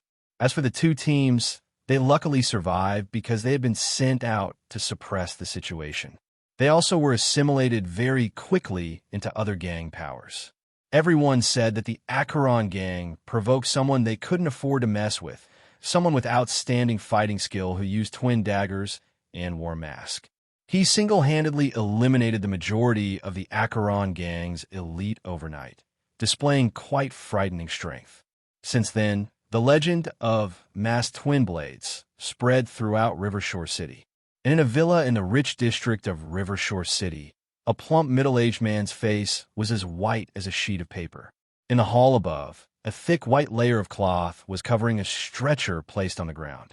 Master Miller, young Master Farmar, a wrinkled old man leaning on a walking stick, lifted the cloth to take a look, his expression turning cold. Masked twin blades, Miller clenched his fist. Rivershore City didn't have this person before. Could it be Diaphia's enemy? How about offering a bounty? The old man asked. Miller frowned before shaking his head, taking a long pause, and saying while gnashing his teeth, "Go look for the shadow spiders, man. I must have my son's murderer cut into pieces. Also, keep sending people to look for that kid, Marvin. As long as he is in Rivershore City, I can't fail to find him. I'm already itching to make my nephew meet his father." The undercurrent was raging through Rivershore City, but Marvin had already left the city early in the morning. His stamina was replenished by a night of rest. He left the city after buying a few necessities, leaving towards the northwest. He would need at least a week before coming back after leaving. It would be time for Miller to die when he returned. His current strength was still somewhat lacking. Although he could single-handedly exterminate the Acheron gang, Miller was not as easy to deal with. From the information he'd received, there were at least 2 second-rank adventurers overseeing Miller's villa. This was a perk of being wealthy. As long as you were wealthy enough, there would be strong people willing to serve you. Miller's villa had even been provided with a small team of mercenaries, nominally used for business, but actually a private army. He had clearly bribed the city hall. Want to kill him? It's not that easy. Marvin also needed some time to prepare some things while also increasing his strength. He was going north toward a small mountain in the Hall Mountain Range. That mountain had been uninhabited for a long time, and people had already forgotten what was there. But Marvin remembered. The Scarlet Monastery, one of the rare few instances he clearly remembered in Rivershore City surroundings. A group of scarlet slaves had seized that place, and in addition, a lich that failed to reach godhood was lying dormant there. Marvin got rich overnight from exterminating the Acheron gang. He was never stingy when it came to spending money, especially when used at the right places. Anyways, those silvers weren't wasted, as they would turn to scrap metal after the collapse of the currency system in the Calamity half a year from now, so it was better to change them into something useful. Especially those wizard golds. They were even more valuable, so it would be a waste if they weren't used before the collapse of the southern city's currency system. Marvin was fully aware of this, so before he left Rivershore City, he disguised himself and entered the Ranger Guild. The Ranger Guild was actually a simple organization. They issued quests, generally remained neutral, and would occasionally do some business. Marvin checked the Ranger Guild quest board, and it didn't have the Clean Up the Scarlet Monastery quest that would appear half a year later. This meant that those scarlet slaves were still keeping to themselves, and their strength was still within a controllable range. As for that sleeping half-god lich, Marvin already had a plan. People said that he failed to reach godhood and fell into a deep sleep, but in fact he only failed at the last moment. He had successfully formed a divinity, and right now, That divinity was quietly sitting inside the underground maze of the Scarlet Monastery. Marvin wanted this divinity, but not right now, as his current strength was too weak. That sleeping half-god lich would kill him in mere seconds. The Ranger Guild had a Wizard Alliance alchemist shop, and he spent a large amount of money there to buy an essential item. The most important Void Conch. Void Conch. Quality, uncommon. Capacity. For cubic chi superscript 1, empty space. Requirements, 10 intelligence. T/N. 1 chi equals 0, 33 meter. This clearly was a storage item. The Void Conch was the most common storage item because its raw material itself contained some dimension space. It only needed to be refined a bit, and it would turn into a decent magic item. This thing was obviously worth a lot, and Marvin spent 3 wizard golds on it. Storage items were very expensive like uncommon items. Another thing worth mentioning was the Wishful Rope. It too was an uncommon item, costing 1,600 silvers, far cheaper than the Void Conch. This was a multifunctional rope, said to come from the hand of a high elf. Based on its various kinds of enchantments, this rope could display all sorts of effects. This was adventurers' most wanted equipment. Unfortunately, the average adventurer couldn't afford uncommon items. More than 1,000 silvers. They might not be able to earn that much in their lifetime. Marvin was different, buying the Wishful Rope while not thinking too much about it because he was relying on this equipment to enter the Scarlet Monastery.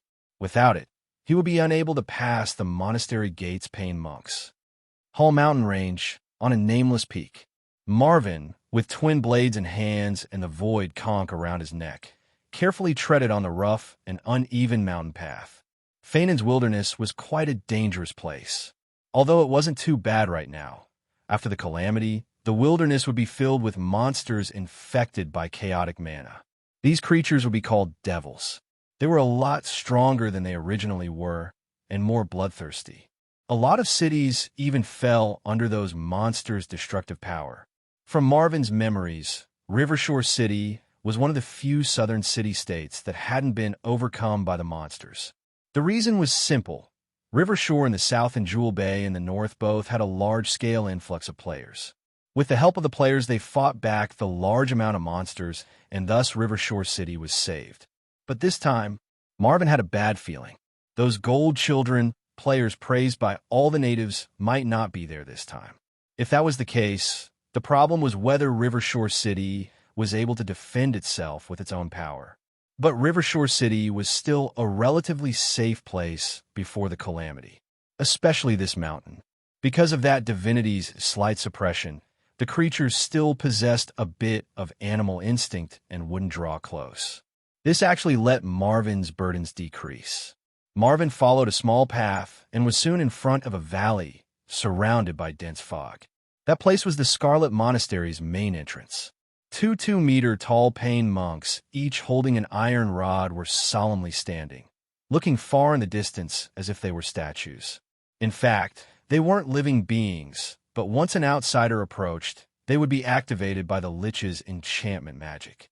At that time, Marvin would need to face 2 third-rank class holders, Monk LVL 5, Ascetic Monk LVL 5, Pain Monk LVL 2. Pain Monk melee abilities were among the best out of the third-rank classes.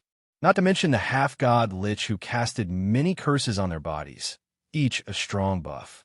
If you wanted to get rid of these guys, you had to be at least legend level, or send an army of second-rank adventurers. In some cases, human wave tactics could be quite useful. Marvin wasn't intending to go through the main entrance, and instead planned to take a shortcut. The Scarlet Monastery was built in a valley in the middle of sheer cliffs, with no suitable places to climb. But there was always an exception.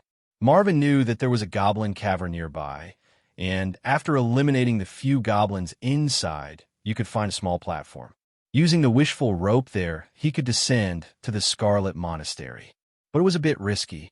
Inside the Scarlet Monastery, aside from the Scarlet Slaves, there were those freak demon god enforcers. Scarlet Slaves stayed within the range of their areas, but those demon god enforcers liked to move outside their areas, constantly roaming everywhere. This added a lot of unstable factors to Marvin's infiltration plan. But what plan didn't have risks? Marvin circumvented the valley by using a narrow and winding road around the peak. Half an hour later, he really found a hidden entrance concealed behind a large amount of grass. The Goblin Cavern. It often hid 6 to 8 goblins. They might be carrying weapons, but they should be rough weapons, as they preferred using clubs. Goblins had an average level around 2. Only large goblin tribes might have goblins above first rank. Marvin might have been unable to defeat a goblin before he had become an adventurer, but he had already raised his ranger level to 4 after his battle at the Pyroxene Bar, thanks to Diaphius and his subordinates giving him a considerable amount of battle experience. He was still a powerless noble just a few days ago. If anyone knew about this kind of leveling speed, they would be shocked. Marvin currently had 90 HP. He bought a set of leather armor at the Ranger Guild that could take some attacks while guaranteeing that his dexterity wouldn't be impeded. This level up also gave him 24 skill points, making his skill points reach 42. Marvin invested 20 skill points in the new skill, Climb. In fact, he needed at least 30 points in Climb to be able to use the rope to enter the Scarlet Monastery.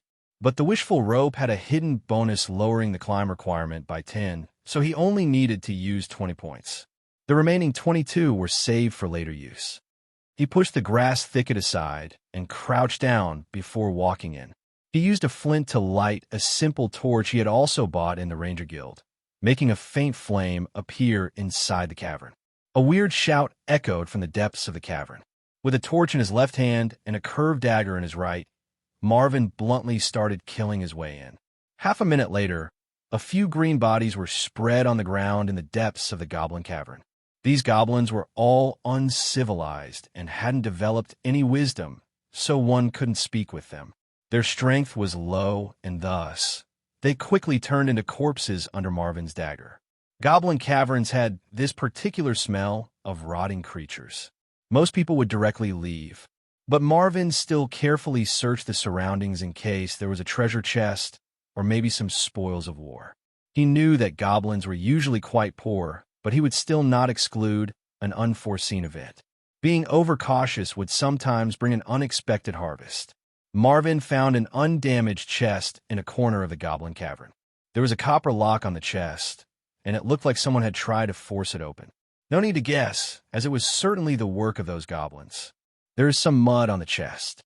They probably dug it out of the nearby swamp. The copper lock has magic imbued in it, so it's probably a magic lock. However, the magic in the air seems quite weak. Probably a low-rank enchantment.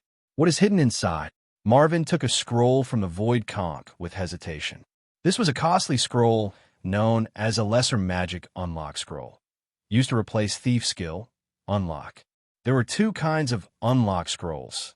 The first one opened ordinary locks while the second opened enchanted locks. The latter is especially expensive.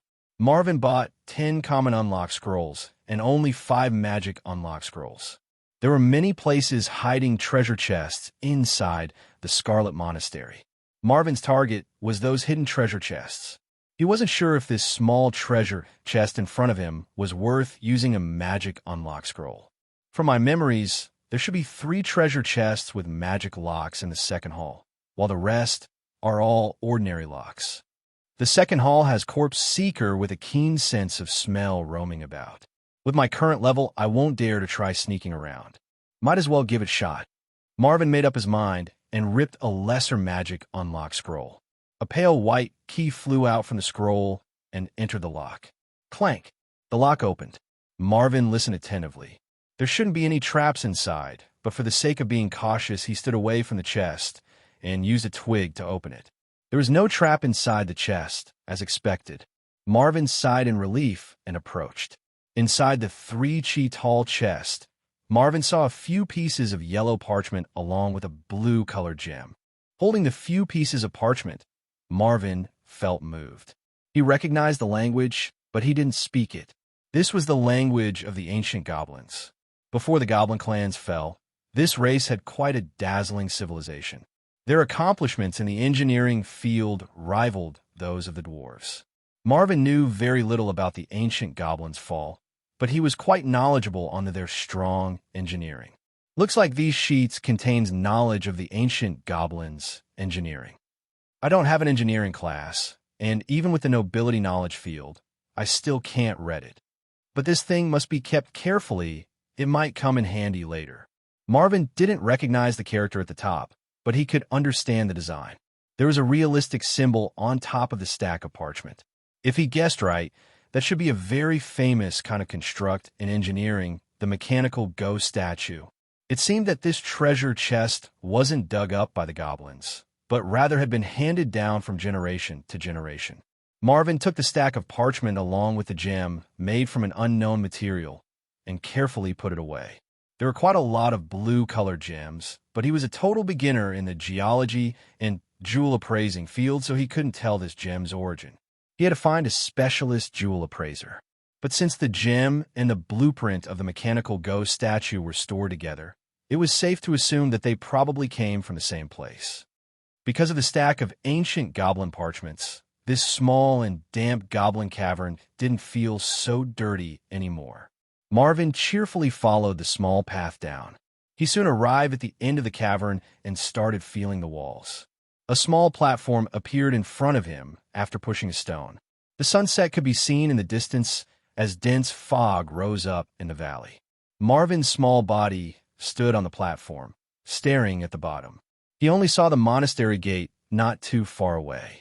Those two paying monks were guarding the door, completely ignorant of what was happening inside.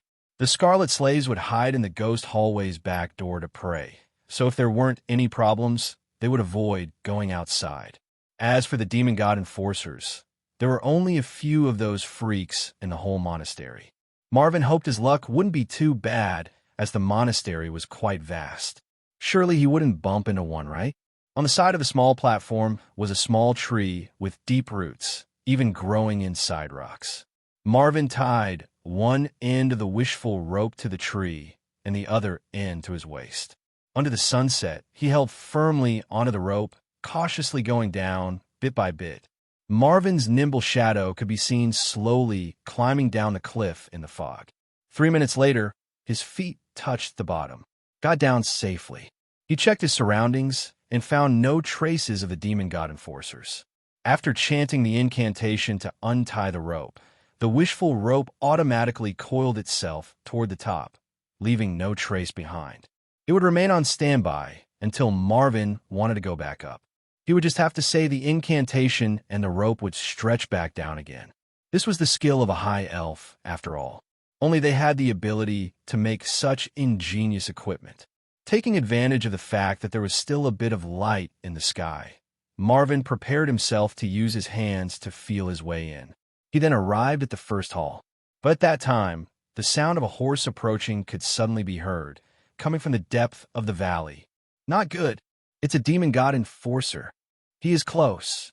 Marvin stiffened and stuck himself to the cliff wall almost instinctively. He quickly moved a few steps and found a small depression. Hide! Hide! 41 plus 9. Skill successfully used. Wilderness bonus effect. Environment mountain wall dense fog bonus.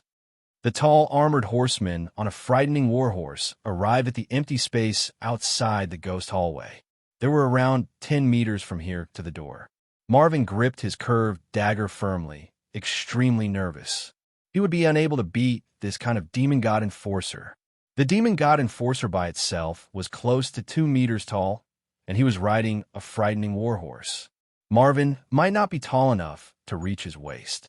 On top of that, he was wearing a full set of heavy armor, which was the bane of the ranger class. His curved dagger slashing at that kind of strong armor would probably just bend. As for a hitting of vital, since they were creatures that had already died once, they no longer had any vitals. Assuming this thing was only at the second rank, Marvin estimated that even if he was a phantom assassin at the peak of the second rank, it would still be a tricky situation fighting one of them.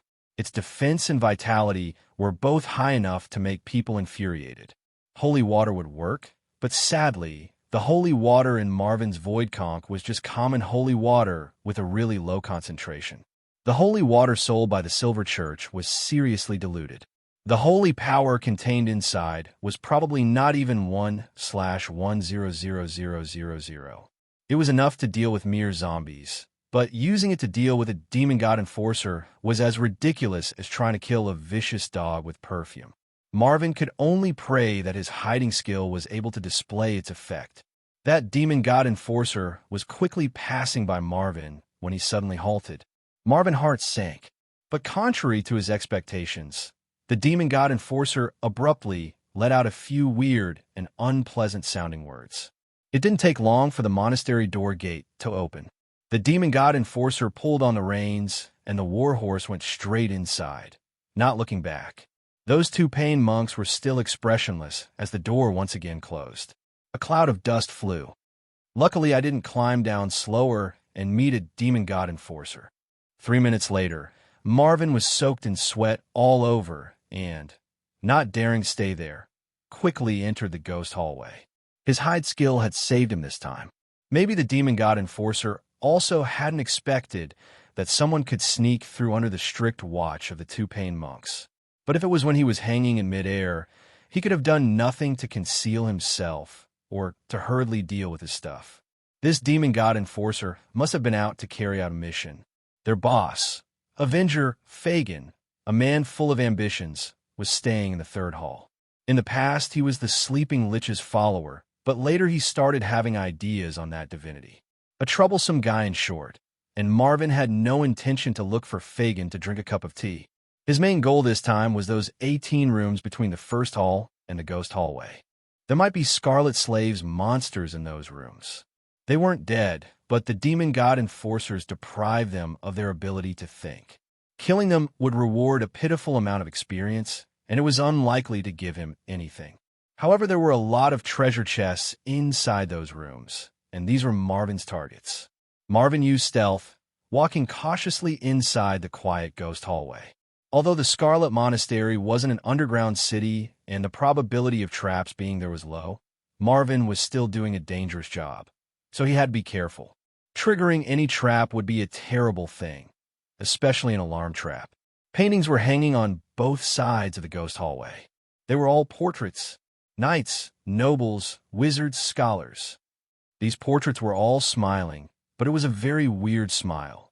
If you stared at a painting for too long, it would send shivers down your spine. Their eyes felt like they were staring right back at you. Their smiles seemed to hide wicked intentions. There was something off about these paintings, but Marvin didn't examine them, as he had often gone to the Scarlet Monastery. As long as he didn't pay attention to those, he wouldn't get into trouble. He followed the ghost hallway path for some time until arriving at a fork. It had 3 different paths. Each led to identical rooms, having 6 each for a total of 18 rooms. At the end of the 3 paths was the first hall, the final destination. Marvin leaned toward the left side. He planned to clean up these rooms one by one, starting from the left, looking for treasure chests.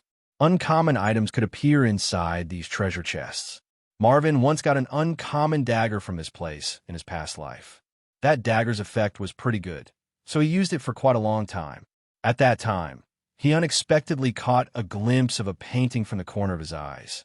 This painting was quite special, and Marvin was suddenly attracted to it. Oh, this painting, why didn't I see it in my past life? Marvin, somewhat surprised, looked at the last painting of the left wall of the ghost hallway. A young lady was painted, her hair the same color as wheat, and her smile very brilliant. She was quite different from the other people depicted in the paintings. Her smile felt very sincere. Weird. This was the first discrepancy between Marvin's game world and this world. He couldn't help but stay and take a look at the painting's description. But the name of the painting made him jump back, frightened. Headless Girl. This was a ghost. The girl in the painting was clearly a proper young lady. Marvin suddenly was filled with a kind of strange feeling. He shivered, abruptly looking at his own stat window and battle logs. Nothing happened. Could it be psychological? No curse, and no willpower check. Did my courage decrease? Marvin muttered, going back on his way. He quickly approached the first room, gently pushing the door to leave a small opening. He could see a wooden bed in the room, thanks to the dim light from the sunset, and sitting on top of the bed was an apathetic man. Scarlet Slave. Marvin pushed the door open with his foot and kept his body low, rolling on the floor before attacking on the edge of the bed. That scarlet slave awoke and was about to make some noise, but Marvin's curved dagger had already cut down his throat. No blood, no scream. That scarlet slave died just like that. They weren't soul puppets, so Marvin only got a mere 11 EXP from killing it. The same as a low-level thief, or maybe even worse. But there was other compensation in the room. A shabby wooden chest was impressively standing beside the absolutely empty bed. Lucky, there was a chest in the first room. Although this chest seemed old, the things inside rarely lost their functions because of the passage of time. Marvin leaned forward and gently shook the wooden chest. He had no points in the two relevant skills, trap disabling and lockpicking. Therefore, he had to do everything based on his experience. Trap disabling was a ranger skill. It was extremely important in team fights and especially in dungeons. But Marvin didn't plan to take this path, because this field would waste valuable skill points and wasn't worthwhile. As rangers and thieves were related classes, the thief skill lockpicking could be cross-classed at the price of twice the skill points it cost for the thief class. Marvin felt it wasn't worth it. He could use a low-level unlock scroll to deal with treasure chests. If he could use money to solve the issue, why should he spend skill points? There was a light sound inside the wooden chest. Marvin put his ear close to listen. There shouldn't be any trap, only a simple lock. He tore up a common unlock scroll to open the copper lock. As a precaution, he used the twig he was carrying to open the wooden chest. Whoosh! A dart came flying from the wooden chest before crashing on the mud wall. Marvin frowned. His own judgment had surprisingly been wrong. Without listen, he could only rely on his natural sense of hearing, which made it quite difficult to find these small crafty traps. Fortunately, he had been cautious enough. He moved to take a closer look at the dart. The dart tip was dark green, obviously dipped in poison. He recognized that kind of dart. The special ninja class from an island in the east had this type of dart as one of their signature weapons. Seems like this treasure chest came from a ninja. Marvin took the only thing present inside the treasure chest, a thin book.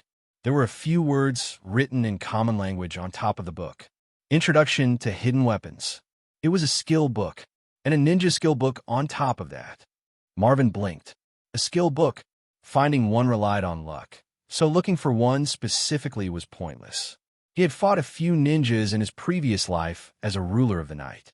Although those players ended up defeated by him, Marvin still had a deep impression of the countless waves of hidden weapons they used. After using the book, Introduction to Hidden Weapons, the user could learn the way to use 1 to 3 beginner concealed weapons. Using a skill book was only affected by the user's stats, having no class requirement. For example, if a berserker picked up a Burning Hands skill book and had enough intelligence and some casting basics, he could learn that spell. But of course everyone knows that there's no way a berserker could use magic or no casting basics. As for learning hidden weapons, there was a high dexterity requirement. It required one to be able to control the strength of every part of the body. An ordinary person would find it quite difficult to master it in a short amount of time. But this wasn't a problem for Marvin. His control over his body was more than precise enough to learn how to use concealed weapons without spending much time. There was nothing else inside the chest, so he just carefully put away the valuable skill book. He once again used stealth and left the room. But suddenly, he caught a glimpse of a faint white shadow flying past. What the hell? Marvin was startled. He looked at that place, but it was actually empty, nothing at all. Just my imagination? Marvin's face grew solemn. He looked at the battle logs in his stats window once again, but there was nothing. The sky was already dark, and the moonlight didn't feel that bright through the dense fog. He didn't have dark vision, so his ability to see things was quite limited. But it was the same for those scarlet slaves. Their rooms were lit by candle, which made it a lot easier for Marvin to assassinate them. That white shadow, what was it? Marvin was somewhat nervous. He had never gone through that kind of event. This place was strange. It seemed he needed to quickly finish his business. Marvin reminded himself to stay alert at all times and arrived at the second room's door. The inside was pitch black, so there shouldn't be any scarlet slave. He opened the door and went inside. There were a total of 18 rooms and 10 scarlet slaves. Marvin took around 2 hours to clear those 18 rooms. He harvested 90 battle EXP and 6 treasure chests. Out of those 6 chests, only one of them had a magic lock while the rest were all ordinary locks. Apart from that concealed skill book, the remaining 4 chests gave him a pouch of gold bars, a necklace, a bottle of unknown medicine, and a handwritten ancient book of the Scarlet Monastery's history. Marvin had already found the book before. This book looked as if it was an average and boring old book, but actually held a huge secret of the Scarlet Monastery. But this secret and the Sleeping Lich both needed a certain strength in order to be explored. Marvin carefully put the book away. The gold bar's purity was quite high and could be converted for a considerable amount of wealth in any city. When it came to money, it was always the more the better. The bottle of medicine was the same as that blue gem, both needing appraisal. Marvin was no apothecary, so he obviously couldn't appraise it. The only thing that could be put to good use right away was in fact that necklace. Mark of the Moon, necklace. Quality, uncommon. Effect, field of view in moonlight plus 50. May Fenia's sight guide your path.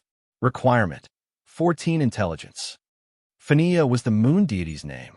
Marvin just happened to meet the 14 intelligence requirement, so he didn't hesitate and equipped the necklace right away. You equipped Mark of the Moon. Moonlight vision plus 50. 2 specks of bright light flashed in Marvin's eyes. Marvin could clearly see everything around him through the dusky moonlight. This was the additional 50 moonlight vision he just gained. There were a lot of different kinds of visions. The most common was sunlight vision, the normal kind. Marvin had a quite average 100 points of sunlight vision with his human race. This meant that on a flat area with enough sunlight, Marvin could see a living being within 1,000 meters and could more or less differentiate between a person and an animal. Rangers had a more powerful skill called long-range vision, which let rangers see past the human limit further in the distance. But this skill was limited to sunlight vision. Sunlight vision's counterparts were dark vision and moonlight vision, which the average humanoid race didn't have any bonus in. Mankind's moonlight vision was at 10, while dark vision was around a pitiful 1. Some with inferior vision would be near 0.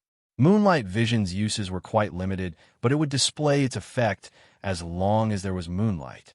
In short, Marvin was quite pleased with this uncommon necklace effect. At least, walking in the moonlight later on would be much easier.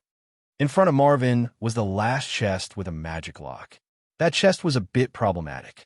He had already used 2 magic unlock scrolls, but they both had failed. Using an unlock scroll to open a lock had a certain chance of failure. This kind of situation showed the strength of the enchantment on the lock.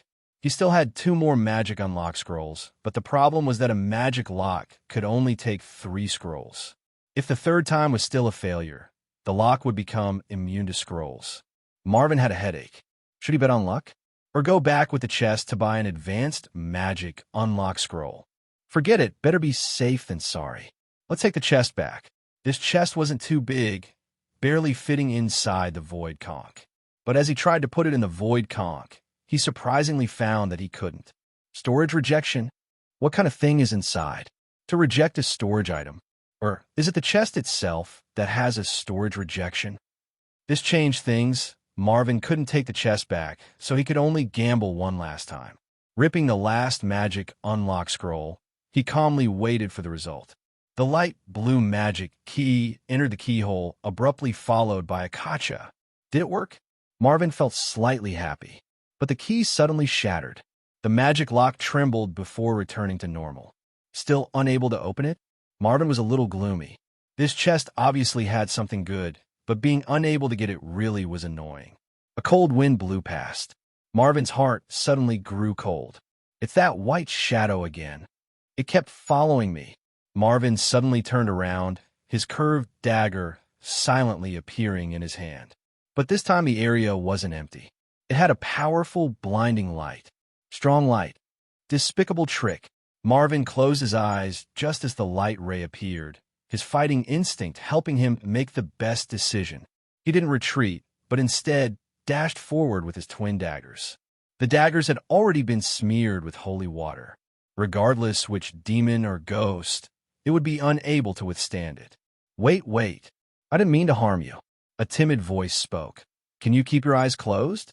I don't want you to look at my current appearance. I don't want anyone to see what I look like right now. Marvin slowed his movements. This was clearly a girl's voice. Don't open your eyes. As Marvin opened both eyes, the white shadow immediately went past him. You can't look at me, or you'll be cursed. The girl's voice turned anxious. Marvin asked while clenching his curved dagger. Who are you? His head sweat on his palms. It was the first time he had ever met such a strange thing. There wasn't any event like that when he came to the Scarlet Monastery in his previous life. Could it be an event triggered by the first person entering the monastery? I am Vanessa, the voice behind Marvin said. They call me Headless Girl. Headless Girl. Vanessa. Marvin seemed to remember something. Headless Girl Vanessa. Marvin started to remember something about this name. In the game, he often took time to check the game forum. He once saw a picture posted by an anonymous player ID. On the picture was an ornament shaped like a platycodon flower. That ornament was an uncommon item, but the effect was quite astonishing. Marvin still remembered its attributes. Vanessa's gift. Quality, uncommon. Effect, fear resistance +10. Requirement, help the Headless Girl accomplish her dream. This was obviously a quest reward item. At the time, that guy sharing his equipment info was most likely just showing off, so most people overlooked it. Luckily, Marvin's memory was quite good as he was still able to remember its attributes. There were not many items that could raise fear resistance in this world.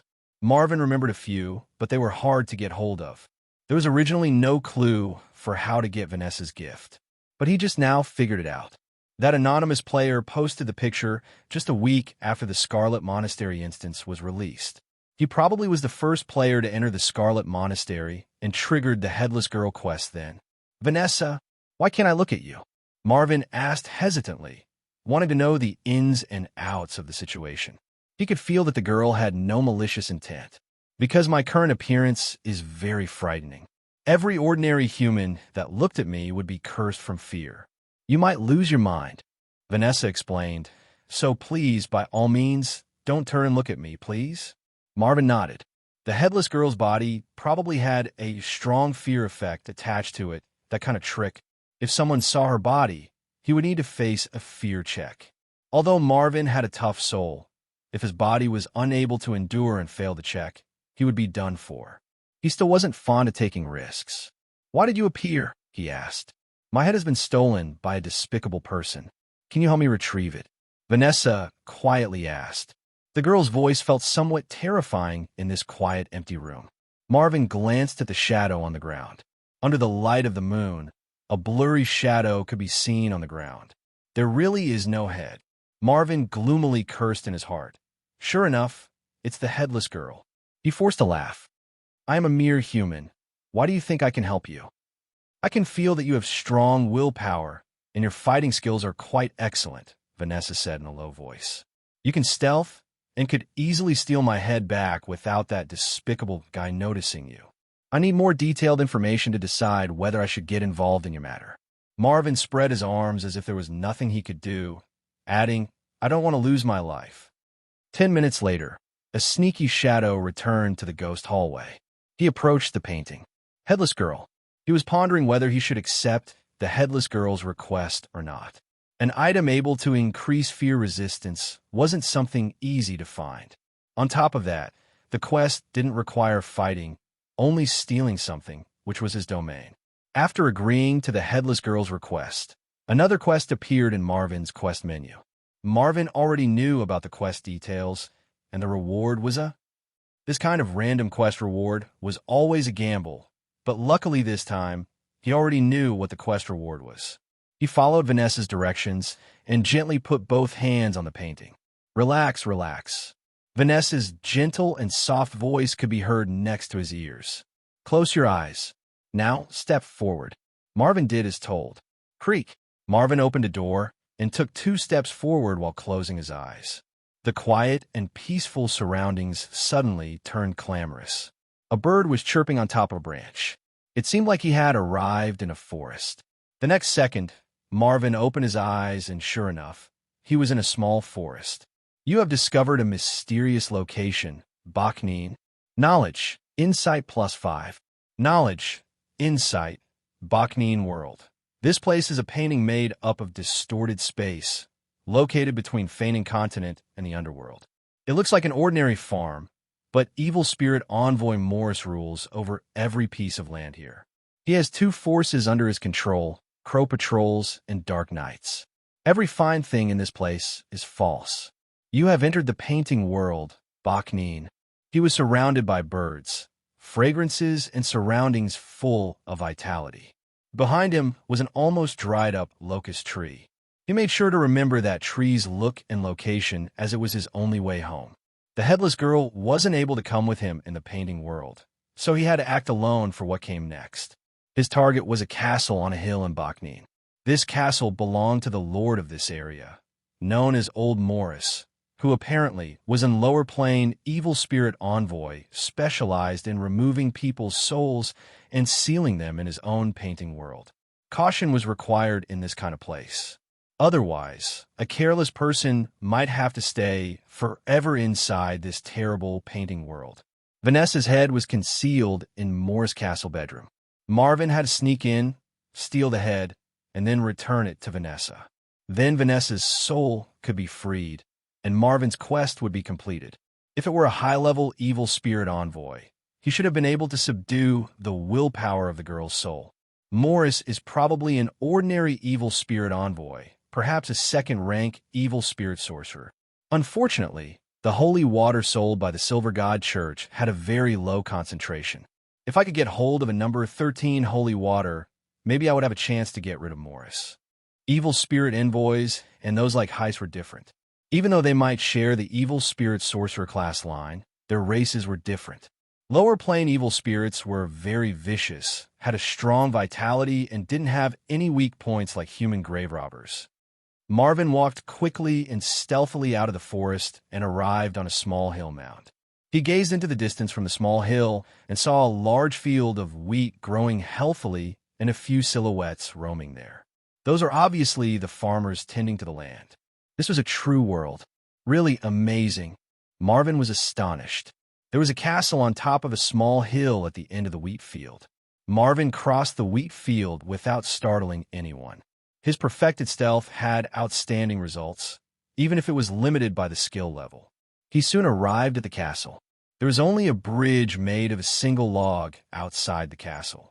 The other sides of the castle were surrounded by cliffs, and at the other end of the single log bridge was a team of guards. A bit tricky. Marvin didn't dare try to get past those guards using stealth. That would be courting death. Stealth didn't make someone invisible. What's more, in broad daylight like right now, the effect would be very weak. It seemed he needed to wait for the evening. He found a hidden place to rest. In the evening, an ox cart set off from the ranch at the bottom of the hill and slowly made its way toward the castle. Marvin's eyes brightened from his hidden spot. The ox cart upper layer is green vegetables and fruits? And potatoes? That farmer is going toward the castle. That's it. He ran quickly. The farmer driving the ox cart was leisurely waving his long whip as the old cow slowly advanced and hesitated on the small path. After passing a small curve in the road, the farmer suddenly saw a hint of silver through the corner of his eyes. He immediately stopped the cart and jumped down. That was a piece of silver. A piece of silver. That kind of thing was good currency in any place, even in Baknin. The farmer's face showed a hint of happiness while checking his surroundings before quickly putting away this piece of silver. Afterwards, he quickly got back on the cart before setting out again toward the castle. The farmer, slowly moving forward, didn't find out that there was another person under his cart. Marvin's forelimbs clutched onto the walls of the hollow depression under the ox cart in an X shape, with his back pushed against the bottom of the cart. Fortunately, he was only 14 years old this year, with a small build, allowing his body to fit in this hiding spot.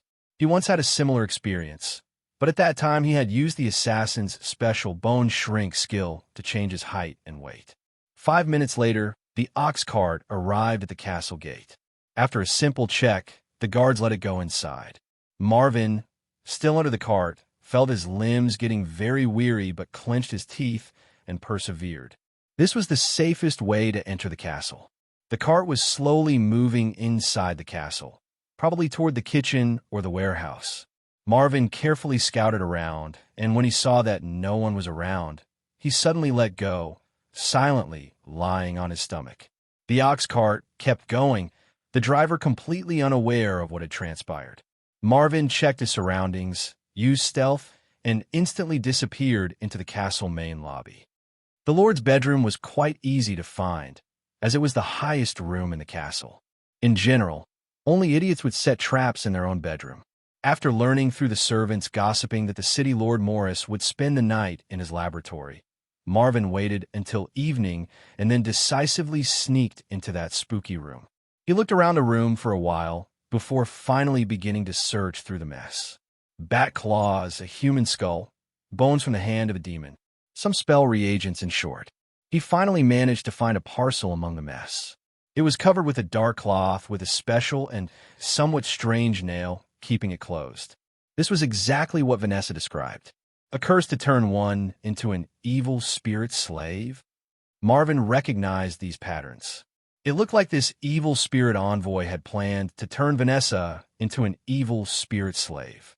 It was no wonder that he didn't want to destroy her soul. He hid the parcel into the void conch, ready to leave. But right when he was about to leave, footsteps could be heard from outside the bedroom. Marvin's heart sank as he rolled and hid under the bed. 1 second later, fire brightened the room, and a pair of cloth shoes appeared in his sight. Damn it! Weren't those slaves gossiping about Morris staying the night in his lab? When Marvin saw that pair of common cloth shoes from under the bed, he couldn't help but silently curse. In all of Bachnine, the only one that could freely enter this room was certainly the city Lord Morris. A second-rank evil spirit sorcerer and an evil spirit envoy. Quite problematic. If this old man was a cautious person, even if Marvin kept being cautious, he still had to deal with this turn of events. It would be hard to guarantee no mistakes occurred during the night. He could only pray that the evil spirit sorcerer would be unable to find his hiding spot. The only thing that made him feel better was that evil spirit sorcerer's perception was the same as that of ordinary people. Not that great. He would be unable to find him unless he used a detection magic. Morris, the evil spirit sorcerer, was holding onto a candle and pacing back and forth in the room for a moment. He suddenly opened one curtain. From his position, Marvin could only see that behind the curtain was a closet. There should be a mirror in the closet. The old man suddenly knelt down, putting the candle on top of his head and loudly chanting something. The surface of the mirror rippled, just like the surface of a lake. Drops of sweat appeared on Marvin's forehead. Which lower plane lord is he trying to contact? Damn it, right at the time when he was going to contact an lower plane lord. He was still calm, having quickly thought of 3 escape plans, but they were dependent on the fact that the evil spirit lord couldn't enter Bachnine as he wished. Because of many god seals, evil spirit lords were unable to set foot on Feinan Continent. But this was a painting world. This was Bachnine, a level 4 ranger facing a superior legendary evil spirit lord. His rich experience wouldn't even matter. He could only pray that neither the evil spirit lord nor the evil spirit envoy would find his hiding spot under the bed. Great, nefarious devil, your servant awaits your instructions. The old man's respectful voice echoed in the room. Morris, you have stayed in this painting world for a long time, spoke a gloomy voice from the painting. I have something that need to be done. Swiftly take care of it. Bachnine has 4 exits linked to Feinan World, and there are 2 among those that you can use. You may look for the Avenger, Feigan. He will give you some assistance. I have seen parts of an interesting future. All of heaven's gods would inevitably be unwilling to be left out. Yet they didn't expect that it would be the evil spirit's era, our era. I need you to spread some seeds. Marvin was unable to understand the words that followed. They were talking in a lower plane language, each sentence able to evoke humanity's deepest evils and fears. But it made Marvin somewhat happy and surprised that during the entire process, the 2 didn't even notice him. It might be good luck that they didn't notice that there was another person hidden inside the city lord's room. They finished their discussion 10 minutes later. The mirror was once again covered by thick cloth. Evil spirit envoy Morris left the room in a hurry. Marvin wiped his sweat and let out a long sigh of relief. He didn't dare to stay. He used stealth and quickly left the city lord castle. Getting in was difficult, but leaving was much easier, especially under the cover of the night, as the effect of his stealth would be quite outstanding. He soon got out of the castle and finally onto a small path. However, he suddenly felt like he was being observed by something. A large amount of red-eyed crows suddenly flew out from inside the castle.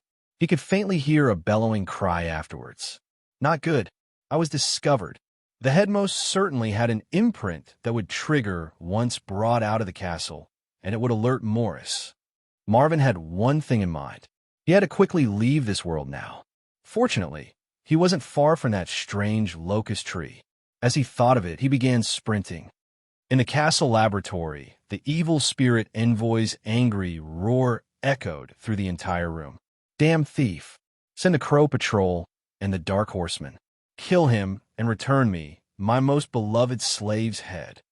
Deep in the castle, countless crows flew out from the top of a crucifix. As they flew out, the shape of a badly mangled human could be seen tied up on the crucifix.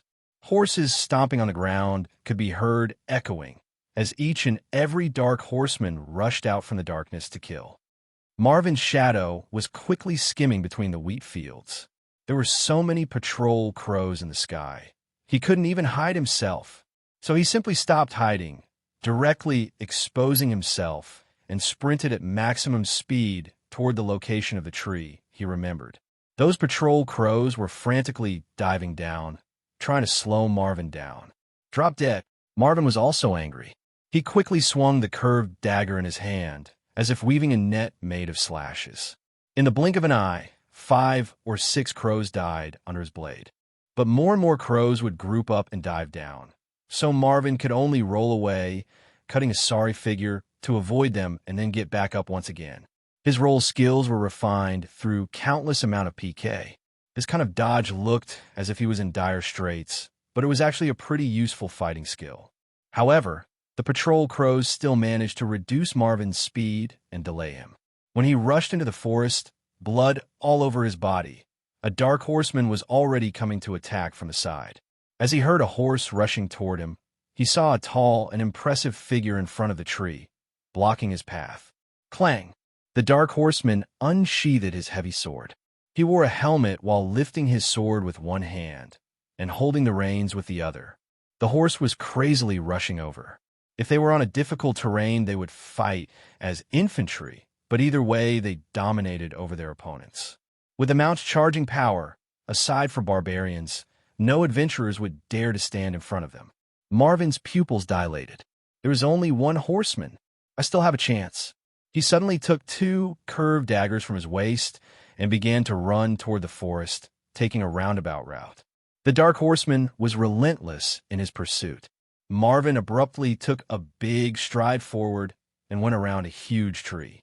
The dark horseman pulled on the reins, cleverly controlling his mount to move past the tree. But during that time, he had a blind spot appear in his line of sight.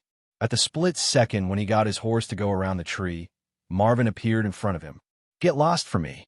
He jumped high and grabbed a branch with both hands and firmly kicked the Dark Knight's body. At that time, the horse running at such high speed unexpectedly became an inconvenience to the Dark Horseman. His body couldn't help but fall backward, awkwardly tumbling on his back on the ground. Marvin's body adjusted itself with incredible flexibility, unexpectedly seating him on the horse's back. Getting on a horse in motion. Check in progress. Dexterity 19. Horsemanship 30 used. Skill successfully used. Fortunately, this body knew horsemanship. Marvin felt he needed to take back what he said about that good-for-nothing. One of the advantages of being a noble was that they could learn impressive horsemanship. Civilians couldn't afford the cost to learn horsemanship, and in fact, they couldn't even afford to raise a horse.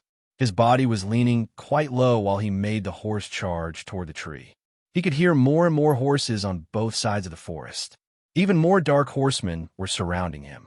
Marvin held his breath and used all his strength to force the horse to dash toward that tree. The dark horsemen on both sides were closing in, and one of them raised his long sword and ruthlessly slashed down. Now! Marvin stepped on the stirrup and flipped not only dodging the dark horseman's longsword, but also throwing himself at him. "Fall down for me." He pulled at the steady dark horseman's waist, and taking advantage of the split second where he lost his balance, he managed to make him fall from the horse.